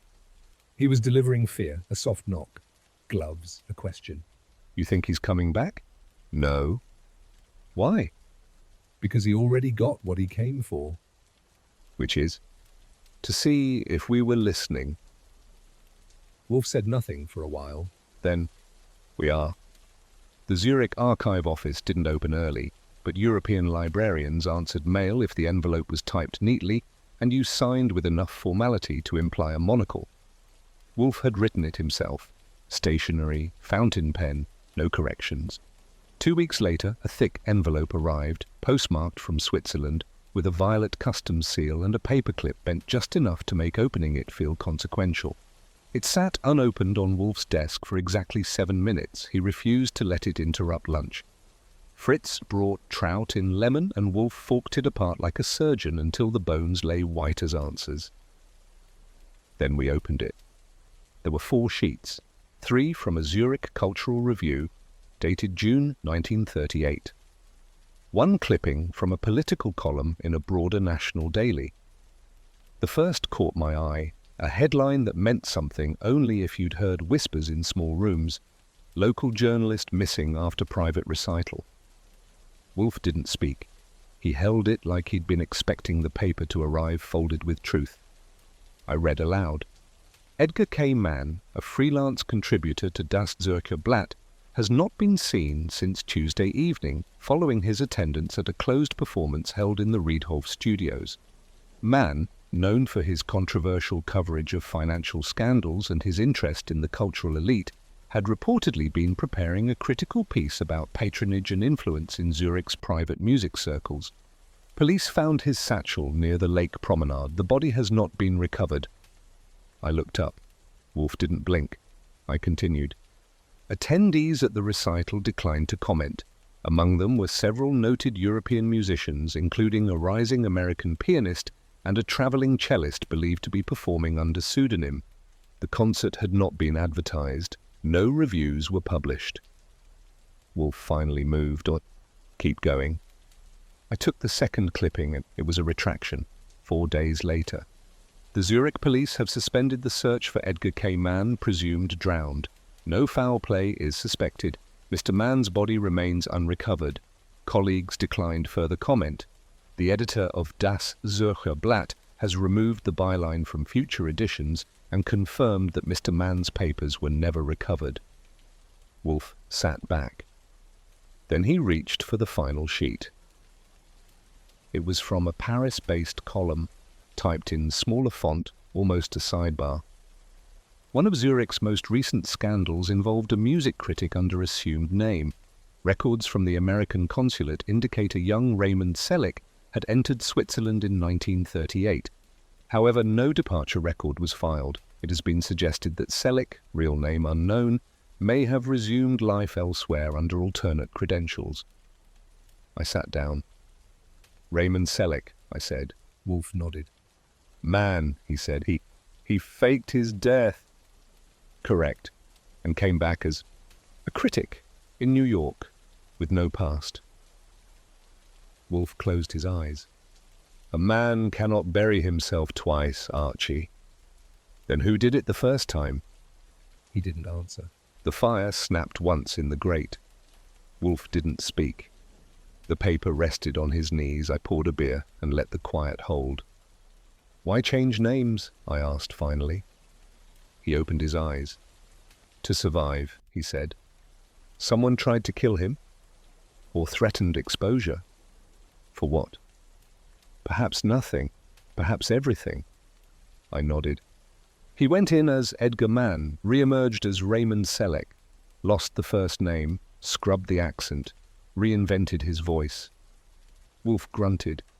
A critic makes silence fashionable. I tapped the clipping. He vanished at the recital, the same recital Arden played. The same night, Ma disappeared.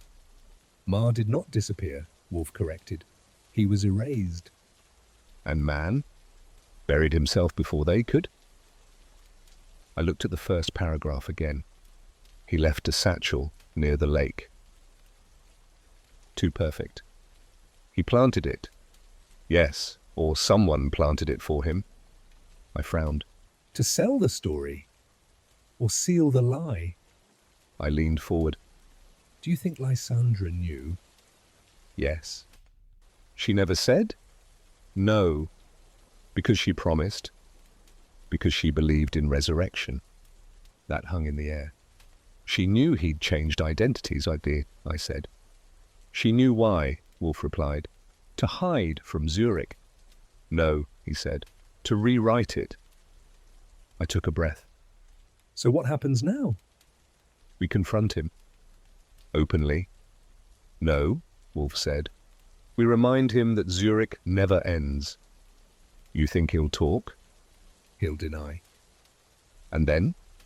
Wolfe folded the paper precisely, corner to corner. We let memory do the work. A beat passed. Then he added, and shame.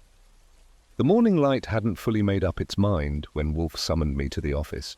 The blinds were half drawn, the orchids half lit, and Wolfe himself half through a bottle of brown ale he typically saved for tense digestion. He didn't look up from the page in front of him. She tried to stop him, he said. Who? Lysandra? I took the chair opposite. She tried to stop whom from doing what?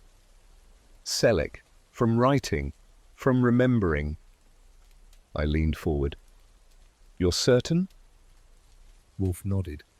He was Man, the vanished journalist, now hidden as the critic. She knew, she feared it would surface. I folded my arms. Why wait until now? Because Ma's name was spoken again, in this house, and when a ghost is named, it listens. I frowned. You think she tried to silence Selleck? She attempted negotiation first, then leverage, perhaps even blackmail of her own. But someone beat her to it. Yes. Wolfe lifted the Zurich clipping and tapped the edge. Man vanished in 1938, but he didn't drown. He changed. Selleck. Yes. I stood, paced once. She met with him recently, the signed program. He refused the offer, or raised the stakes. And the tape? Wolfe's eyes sharpened. She prepared it, perhaps as insurance, perhaps as warning. She recorded someone. She let something slip. Then who killed her? Who had the most to lose if she spoke? Selleck? No, Wolfe said. He'd have printed it. He lives by ink. Then who? Wolfe held up the photo from Zurich. The blurry man in the shadows. Lucien Arden? Wolfe nodded. He knew she was unraveling, and he saw the one man who could prove it. Alive again. I blinked. So Lucien sent the ribbon? Yes. To frighten us. To redirect us. I sat. He wanted us to believe Selleck sent it. Wolfe's voice was low now. He hoped we would chase the ghost and miss the living. I rubbed my temple. So the orchid, the ribbon, the voice, staged, Wolfe said. Just enough truth to cloud the center. And the blood? Wolfe looked toward the fire. I don't believe it came from Ma. I waited. I believe it came from Lucien himself. I stared at him. You're saying he clipped the ribbon, bled on it, deliberately? Yes. To fake provenance? No, to write in a language he trusted more than ink. Wolfe folded his hands. He's a performer, a man of gesture, the orchid, the blood, the silence. He needed us to see a play. But the cast is shrinking. Yes. And the motive? Fear of exposure, of relevance fading, of Zurich breathing again. I stood and poured a glass of water. She trusted him. She trusted a memory of him, Wolfe corrected, not the man he had become. I nodded slowly. Then the meeting in the conservatory. She summoned Selleck, Wolfe said, but Arden arrived first. I paused. And killed her. No noise, no struggle, a place built for silence. And he took the note? He saw it, left it, but placed the orchid. A signature? A farewell. I sat. He's been one step ahead. Not quite, Wolfe said. He's been circling like a man pacing before he knocks. Do you want him brought in? No, Wolfe said. Not yet. You want to watch him squirm? I want to watch him play the next note. I frowned. You think there's more? There always is, Archie. He tapped the edge of the Zurich photo again. She wanted the truth, but not the whole of it. She wanted a version. Yes. But he wanted control. Exactly. I exhaled. So what now? We call Selleck. Tell him? No, we let him talk. He won't. He will, Wolfe said, if he thinks we suspect Arden. To flush him? No, to see which man breaks first. I stood. You're pitting them. Wolfe nodded. I'm letting Zurich finish what it started. The cold had teeth that morning. It bit without warning as I stepped from the cab and into the hush that always surrounded Sutton Place. The house looked the same, polished, respectable, a little too undisturbed. You wouldn't know someone had died inside if not for the way the ivy on the trellis had withered since. The front door opened before I knocked. The maid, Alma, barely spoke. She nodded and disappeared. I crossed the entry, down the corridor, past the portrait of Lysandra in gold tones. The conservatory door was ajar. I stopped just short of entering.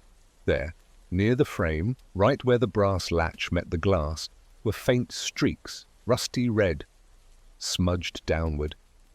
Too faint to drip. Too deliberate to wipe. Not new, but not old enough to fade. I pulled a handkerchief and leaned closer. Blood, dried, a smear left by a palm or gloved hand, right at the edge of the door, not on the inside, the outside. Someone had left the room and hadn't wanted to leave a trail. I stepped back, scanned the floor. Nothing overt. But a partial heel mark, blurred, touched the edge of a rug where the tile ended. I entered. The air inside was colder than the hallway, quiet.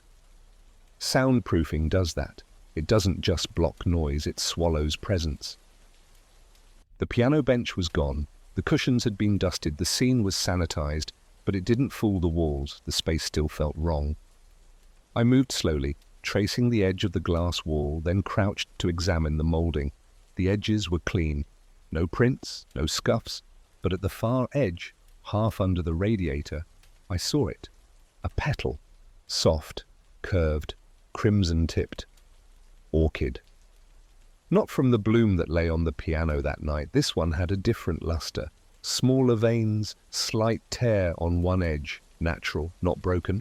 I lifted it with care and folded it into a waxed envelope. That made 2 petals, 2 locations, one deliberate, one loose, or planted. I turned back and stepped into the hall. The gardener was waiting in the side yard when I found him. His name was Milos, Hungarian, broad-shouldered, wore his grief in silence. I'd spoken to him once before, but this time he didn't avert his eyes. "You wanted to ask again," he said. "Yes." He nodded. "I'll show you." He led me around to the greenhouse. His boots crunched over the frost like gravel under glass. "I prune here every 3rd night, always the same hour." Were you here the night she died? "Yes." "Did you see anyone?" He looked at the rear gate. A man, tall, dark coat, no hat, came through the alley. "Did he go in?" "No." Did you see his face? Milos hesitated. No, but I knew him. "How?" He gestured with 2 fingers to the temple. He walked like Arden, shoulders back, spine straight, like he was listening to applause. "You're certain?" "Yes." "Did you speak to him?" No, he didn't see me. I stood behind the trellis, watched. And? He paused, touched the gate, then turned back. Did he look at the house? Yes. He looked at the glass. The conservatory? Milos nodded.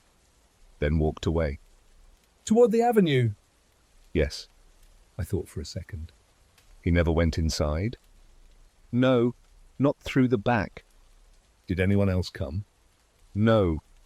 He turned back to the hedge. She was already dead. You're sure? He nodded. There was no music, no light. I paused. Has Arden come since? No, not here. I thanked him, tucked the petal away, and returned to the sidewalk. One smear, one witness, one flower too many. It didn't add up. Back at the brownstone, Fritz had set out a tray.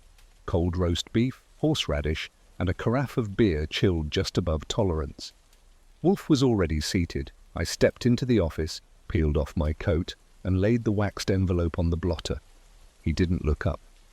Blood, I said. On the outside of the conservatory door, dried, wiped by a hand, left as someone exited. That earned me a glance. Proof? I held up the handkerchief. It'll test. Continue. I found a second orchid petal, not from the original bloom, tucked half under the radiator. Same species, same family, but not identical, smaller, richer pigment. Wolfe's brows drew together. Deliberate?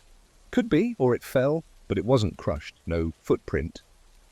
He shifted in his chair. The placement? Not natural. If it fell during a struggle, it would have landed closer to the bench. You believe it was staged? Yes, he nodded. Arden? Arden visited that night, but Milos says he didn't enter. Milos? The gardener saw him approach from the alley, touch the gate, then turn back. Face confirmed? No. Gait? Build? Behavior? Reliable? Yes, I watched him give it. He wasn't lying. Wolfe tapped a finger against the envelope. Then someone else entered. After Lysandra? Yes. To move the scene? Possibly. Or to frame Arden? Wolfe picked up the petal with silver tweezers. He studied it under the desk lamp. Not clipped, torn. That suggests rush. Or intent, Wolfe muttered. To suggest rush. I poured a beer and waited. I believe Lucien meant to visit, Wolfe said, but not to kill. But someone knew he'd be seen. Wolfe nodded, and left evidence to that effect. So we have a second visitor? Yes. Someone who had access, motive, and time. Selleck? No, Wolfe said. He lacks the grace. This was artful. I frowned. You mean the arrangement? Yes, the smear, the petal, the silence, all carefully tuned. Like a recital. Exactly. I thought back to the conservatory. I clapped again, still no echo. You were alone? Yes. But not the night of the murder. No. He looked up. You believe the killer counted on that? Yes. To ensure privacy and misdirection. I sat across from him. So Lucien didn't do it? No. But he was meant to appear guilty. Yes. Then who? Wolfe leaned back. Someone with reason to redirect us. Someone who knew the critic's true name. Knew the Zurich note existed. Knew how Arden walked and when Milos worked. I thought, that narrows it. Yes. To one person? Who? Wolfe's eyes narrowed. Myra Vail. I froze. She had motive, he said. Fear, inheritance, knowledge. But she hired us.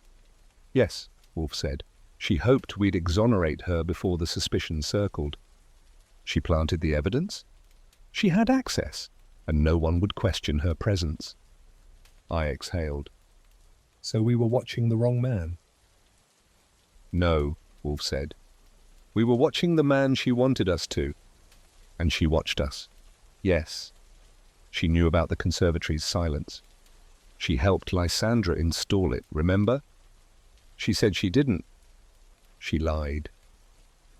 Wolfe turned to the orchids behind him. She always does. The dining room at the brownstone was set with the precision of a military campaign. Fritz had laid the silver, polished the stemware, and turned the lights low enough for warmth, but not ambiguity. The orchids stood on the sideboard, silent, unimpressed. At 6 sharp, the doorbell rang. Lucien Arden was first. He wore black. Not morning black, performance black. Polished, trim, composed, he nodded once, took the chair to Wolfe's left without asking. Selleck came 5 minutes later. He looked smaller in a coat 2 sizes too large. He refused the wine and wiped his hands with the napkin twice before unfolding it. Then Myra. Composed, composed, composed. Her pearls were understated. Her gloves remained on as she sat, nodding to no one. No one spoke until Fritz brought the first course, duck consommé. Wolfe waited until the bowls were set and the door to the kitchen shut. Then he folded his hands on the table. Zurich, he said, was never about music. Lucien stirred. Myra's spoon paused. Selleck looked at his lap. It was about leverage, Wolfe said. He turned slightly towards Selleck. You were there under another name. Selleck flinched. You had no credentials, you were not assigned, but you were curious. Selleck didn't speak. You intended to write an exposé on cultural bribery. You found more than you came for. Selleck cleared his throat. I found silence. No, Wolfe said. You found a secret. Myra's voice came quietly. What kind of secret? Wolfe turned his head. Your sister was blackmailed. Lucien's head tilted. By whom? Wolfe's eyes moved back to Selleck. You wanted a glowing review. In exchange, you promised discretion. Selleck shook his head. That's not how it... You gave her the notes in advance, Wolfe said. You threatened to ruin her debut. Myra gasped. She paid you with praise, Wati, Wolfe continued, but not before telling someone else. Lucien's voice came low. Ma. Yes. Wolfe paused. Ma confronted Selleck. There was a struggle, not murder, not yet, but panic, shame. The man who wanted to be remembered vanished instead. Selleck's voice cracked. I ran. You re-emerged here, different name, different voice, but the truth lingered. Wolfe looked toward Myra. And your sister carried it. She never said... She couldn't, because she had made a bargain with the wrong man. Selleck exhaled slowly. I never meant... You meant to be clever, Wolfe said. She meant to survive. Lucien stood abruptly. Why are we here? Wolfe did not blink. Because someone feared she would finally confess. He turned his head slowly. She sent the program. She wrote the note. Remember Zurich. That wasn't a threat. It was a promise. He paused. And someone silenced her before she could keep it. Fritz entered with the next course, roasted quail, haricots verts, poached pear with wine glaze. No one touched their plates. Wolfe remained still as a marble bust. I do not know yet who killed her, he said. He looked at each of them. But I know why. The silence that followed was taut as piano wire. Then Lucien, still standing, placed both hands flat on the table. You assume, he said, that guilt lives in confession. Wolfe didn't move. No, he said calmly. Guilt lives in timing. Yours was perfect. Lucien stared at him. You knew she would speak. You knew it would destroy what remained of your myth. So you visited, not to play, Not to forgive, but to end the coda. I never touched her, Lucien said. You left no fingerprints, Wolfe replied. Only impressions. Myra shifted. She trusted him, she said softly. No, Wolfe said. She trusted no one, but she feared less from him than from the truth. Myra leaned forward. She told me, before she died, that Zurich never ended. I thought she meant memory. She meant consequences, Wolfe said. Selleck cleared his throat again. She wanted to make it right. She said she would name me. She named you in a note, Wolfe said, then died. Lucien's voice was tight. She died in silence. No, Wolfe corrected. She died in a room built for silence. He turned his gaze to Myra. And someone chose that room precisely for that reason. She froze. I didn't say you did.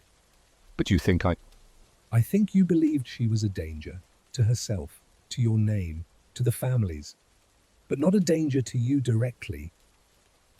She glanced down. She was unraveling. No, Wolfe said. She was resolving. The table went still. Zurich was a fracture, Wolfe continued, not only for her reputation, but for a man who disappeared. Selleck closed his eyes. I buried Edgar Mann, he whispered, so I could be Selleck, so I could be nothing. Wolfe's voice dropped. But you were always the story. He leaned back in his chair. You knew she would confess. Arden knew it would taint them both. Myra feared the exposure, but only one of you was in the house when the blood touched the door. Lucien's fingers curled. I didn't kill her. You didn't need to, Wolfe said. You only needed her silenced. I left. After planting the petal. Lucien stared. She would never have blamed me, he said. But someone else would, Wolfe answered. He let that hang. Did you deliver the ribbon? Lucien didn't reply. Did you clip it from your own hand? Still nothing. Wolfe nodded. That's enough. Fritz returned to clear the plates. Not one had been touched. I asked you here, Wolfe said, not for confession, but clarity. He turned toward the doorway. Archie? I stepped forward. Wolfe nodded once. Inspector Kramer is downstairs. Myra stiffened. You didn't say... No, Wolfe said, but the dead should not speak alone. From the hallway came the slow rise of a coat being hung, heavy steps climbing the stairs, and the arrival of a voice tired of questions. Which one? Kramer asked. Wolfe gestured with a single finger toward the bloodless orchid on the mantel. The one who understood silence best, he said. Wolfe didn't speak until the sound of Kramer's shoes had faded down the stairs. Then he shifted in his chair, slowly, as if turning a dial in his own head. I stood by the windows. Rain freckled the glass. In the corner, Fritz cleared the untouched dishes like removing props after a failed play. Wolfe finally said, She would have gone through with it. I nodded once. You think so? Yes, eventually. It frightened her, but she was ready. She trusted Lucien to help. No, Wolfe said. She trusted him to understand. I stepped closer. You think he didn't? He did, but that's what killed her. I waited. He gestured toward the envelope on the desk. The petal, the ribbon, the voice, they were part of a design. He looked up. But the true signature was the silence. He closed his eyes briefly, then opened them. She was going to speak, Archie, not just to us, to the public. She was prepared to perform a confession. I pulled the file closer. She told Arden? She recorded it, Wolfe said. He helped her. I paused. He made the tape? Yes, not the Zurich record, the second one, clean, clear, her voice. She gave it to him? No, he made it, secretly. From their rehearsals, their meetings, he kept the machine nearby, waiting for the moment she slipped. She did. She hesitated, questioned the risk. He wanted her to condemn herself. When she didn't, he lost patience. I let that settle. Wolfe's eyes didn't move. He killed her, I said. Yes. I walked back toward the fire. He recorded her, then killed her when the words weren't loud enough. Not just for vengeance, Wolfe murmured, for his friend. Ma? Yes. He blamed her? He needed someone to blame. Ma was brilliant, fragile. Arden believed Lysandra's silence destroyed him. I exhaled. She tried to protect him. She failed, Wolfe said, and he punished her for it. The fire cast long gold on the walls. Wolfe sat like a statue that thought too deeply to move. I poured the last of the beer and waited. He could have let it die, I said. The past. No, Wolfe replied, because to him it wasn't the past. She delayed, I said. She got scared. She paused, Wolfe corrected, long enough for him to hear weakness, and in that pause he heard betrayal. Not of him. Of Ma, of Zurich, of what he thought she owed. I stared at the rug, the pattern curling at the corners. So he came to the conservatory. Yes. Entered through the alley. Unseen, Wolfe said. He wore gloves, knew the soundproofing, closed the door behind him. He waited? Yes. She played first, then they argued. She backed out? She wanted more time. He gave her none. I looked at the fire. How did he do it? Wolfe's voice lowered. She turned, likely to pour a drink. He approached. Quick, precise. Blade? Yes, from the musician's kit, one used to trim strings. I closed my eyes. He killed her with the hand meant for harmony. Wolfe gave no answer. He left the orchid, I said, as a marker. A symbol, Wolfe murmured, of blood, of beauty, of guilt. And the ribbon? He clipped it, stained it himself, packaged it like a relic. To confuse us. To implicate Selleck, or Myra, or anyone but himself. But he knew we'd find him. He hoped we wouldn't care. The silence stretched. Then Wolfe spoke again. He planned to release the tape. I turned sharply. When? After her funeral, as proof. Of what? That she confessed, that she was guilty. I frowned. He still wanted revenge. He wanted applause. I moved to the desk. Where's the tape? In the piano bench, Wolfe said. He returned to retrieve it, but by then the scene had shifted. And Milos saw him. Yes. And the second petal? From the sleeve of his coat, loosened when he wiped the latch.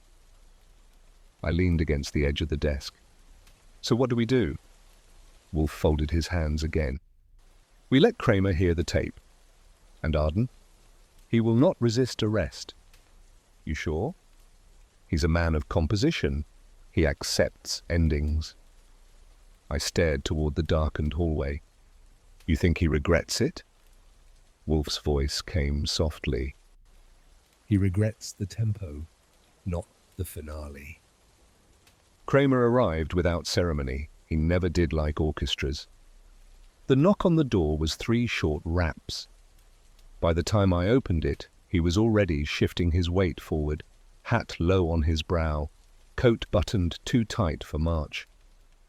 Inside, he said. He's here?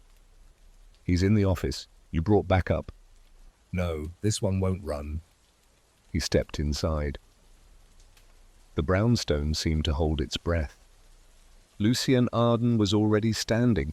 He didn't ask why Kramer had come. He knew. Wolfe sat in the yellow chair, legs planted, hands folded across his middle like a final punctuation mark. Kramer stepped forward. Lucien Arden, he said. Yes. I'm placing you under arrest for the murder of Lysandra Vail. Lucien didn't flinch. His gaze slid across the room, then landed on Wolfe. I told you what Zurich took. Yes, Wolfe said quietly, and what you tried to take back. Lucien nodded once. I recorded her. I know. She was ready to lie, even at the end. No, Wolfe said. She was ready to tell the truth, but not your version. Lucien's jaw flexed. You protect the dead better than the living. Wolfe didn't blink. They complain less. Kramer stepped beside him. Your rights will follow at the precinct. Don't speak unless you're paid to. Lucien turned to me, not pleading, just steady. She forgave me. That's why it mattered. Then he held out his wrists. Kramer didn't use cuffs. He just nodded toward the door. Lucien walked. I followed them out, hat in hand. The March air was colder than the forecast. Kramer paused at the bottom of the stairs, lighting a cigarette with one hand while the other hovered like a question over his coat. He gave it up clean, he said. He always does, when the curtain's down. Kramer puffed once. You didn't need me for the ending. No, I said, but you always like the encore. He smiled without warmth. You boys and your riddles. One day I'll bring a tuba, I nodded. Just don't play it at dinner. Kramer walked Arden to the car parked 2 houses down. No sirens, no spectacle, just the hum of an engine and the breath of a man who knew the applause had stopped. I stood on the stoop until the tail lights blinked left at the end of the block. Inside, Fritz had cleared the dining table, no trace of the dinner that never was. I hung my coat and stepped back into the office. Wolfe hadn't moved, the fire still burned. So did his stare. I said, he didn't argue. No, he didn't plead. He rarely has. I lowered myself into the red chair. He said she forgave him. She didn't. How do you know? Because she left no forgiveness behind, only truth. I nodded once. He thought it would absolve him. No, Wolfe said. He thought it would justify him. We sat a while. The rain had started again, quiet as silk against the windows. He played the long note, I said. Wolfe shifted slightly and missed the rest of the score. I glanced toward the hallway. Myra? She'll bury the past, the way society prefers. And Selleck? He'll write about it under another name. I ran a hand along the armrest. And us? Wolfe reached for the beer that had gone warm and took a small sip. We will eat.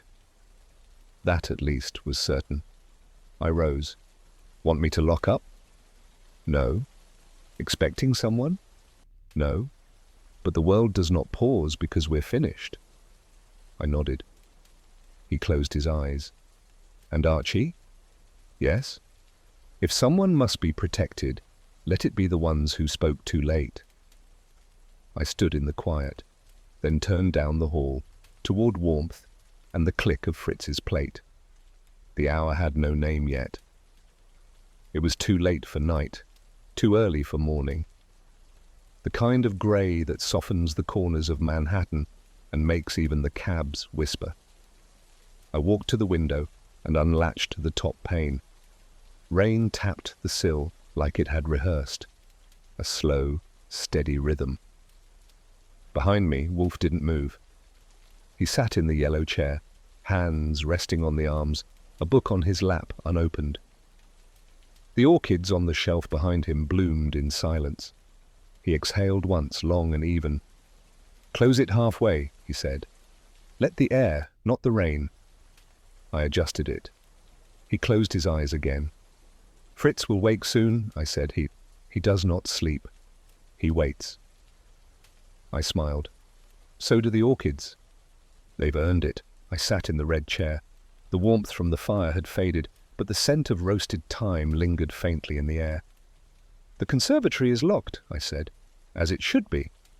The police sealed it an hour ago. Kramer? Efficient as ever. He left 2 men outside. They will see nothing. They already didn't. He shifted slightly, enough to reach for the bottle on the table. I poured. We each took a glass. The foam settled slow. He raised his. To what's done. He shook his head. To what's endured. We drank. Outside, a horn blew once, low and tired, somewhere near 34th. He glanced toward the window. You've slept little. None. Nor have I. I didn't think so. Wolfe's eyes flicked toward the fireplace. She asked for peace, he said quietly, and received silence. There's a difference. Yes. He closed his eyes again. Silence is not peace. Sometimes it's just what's left. The words settled like dust on a windowsill, soft, but too real to ignore. I said, she tried to change it. She tried to finish it. Lucien thought he was finishing it too. He was wrong. About what? That endings belong to the living. Wolfe sipped once more, then set the glass down with care, as if even the sound of it mattered. Did you keep the letter? He asked. I filed it, under V. Not under Zurich? No, I said. That belongs to someone else now. A pause. She wasn't perfect, I added. Nor was Ma. Nor are we. He nodded once. Outside, the rain shifted pitch, thinner now, brushing glass instead of striking it. I watched it run down the pane in ribbons, streaks bent by wind. Behind me, Wolfe moved. They'll forget it, he said. Eventually. But not us. No. I rose, stepped to the fireplace and turned the log with the poker. The embers flared. Shadows danced against the far wall. Wolfe watched. The conservatory, he murmured, will be dust in a decade. They'll sell it. Someone will. And the story? It will fade, but not vanish.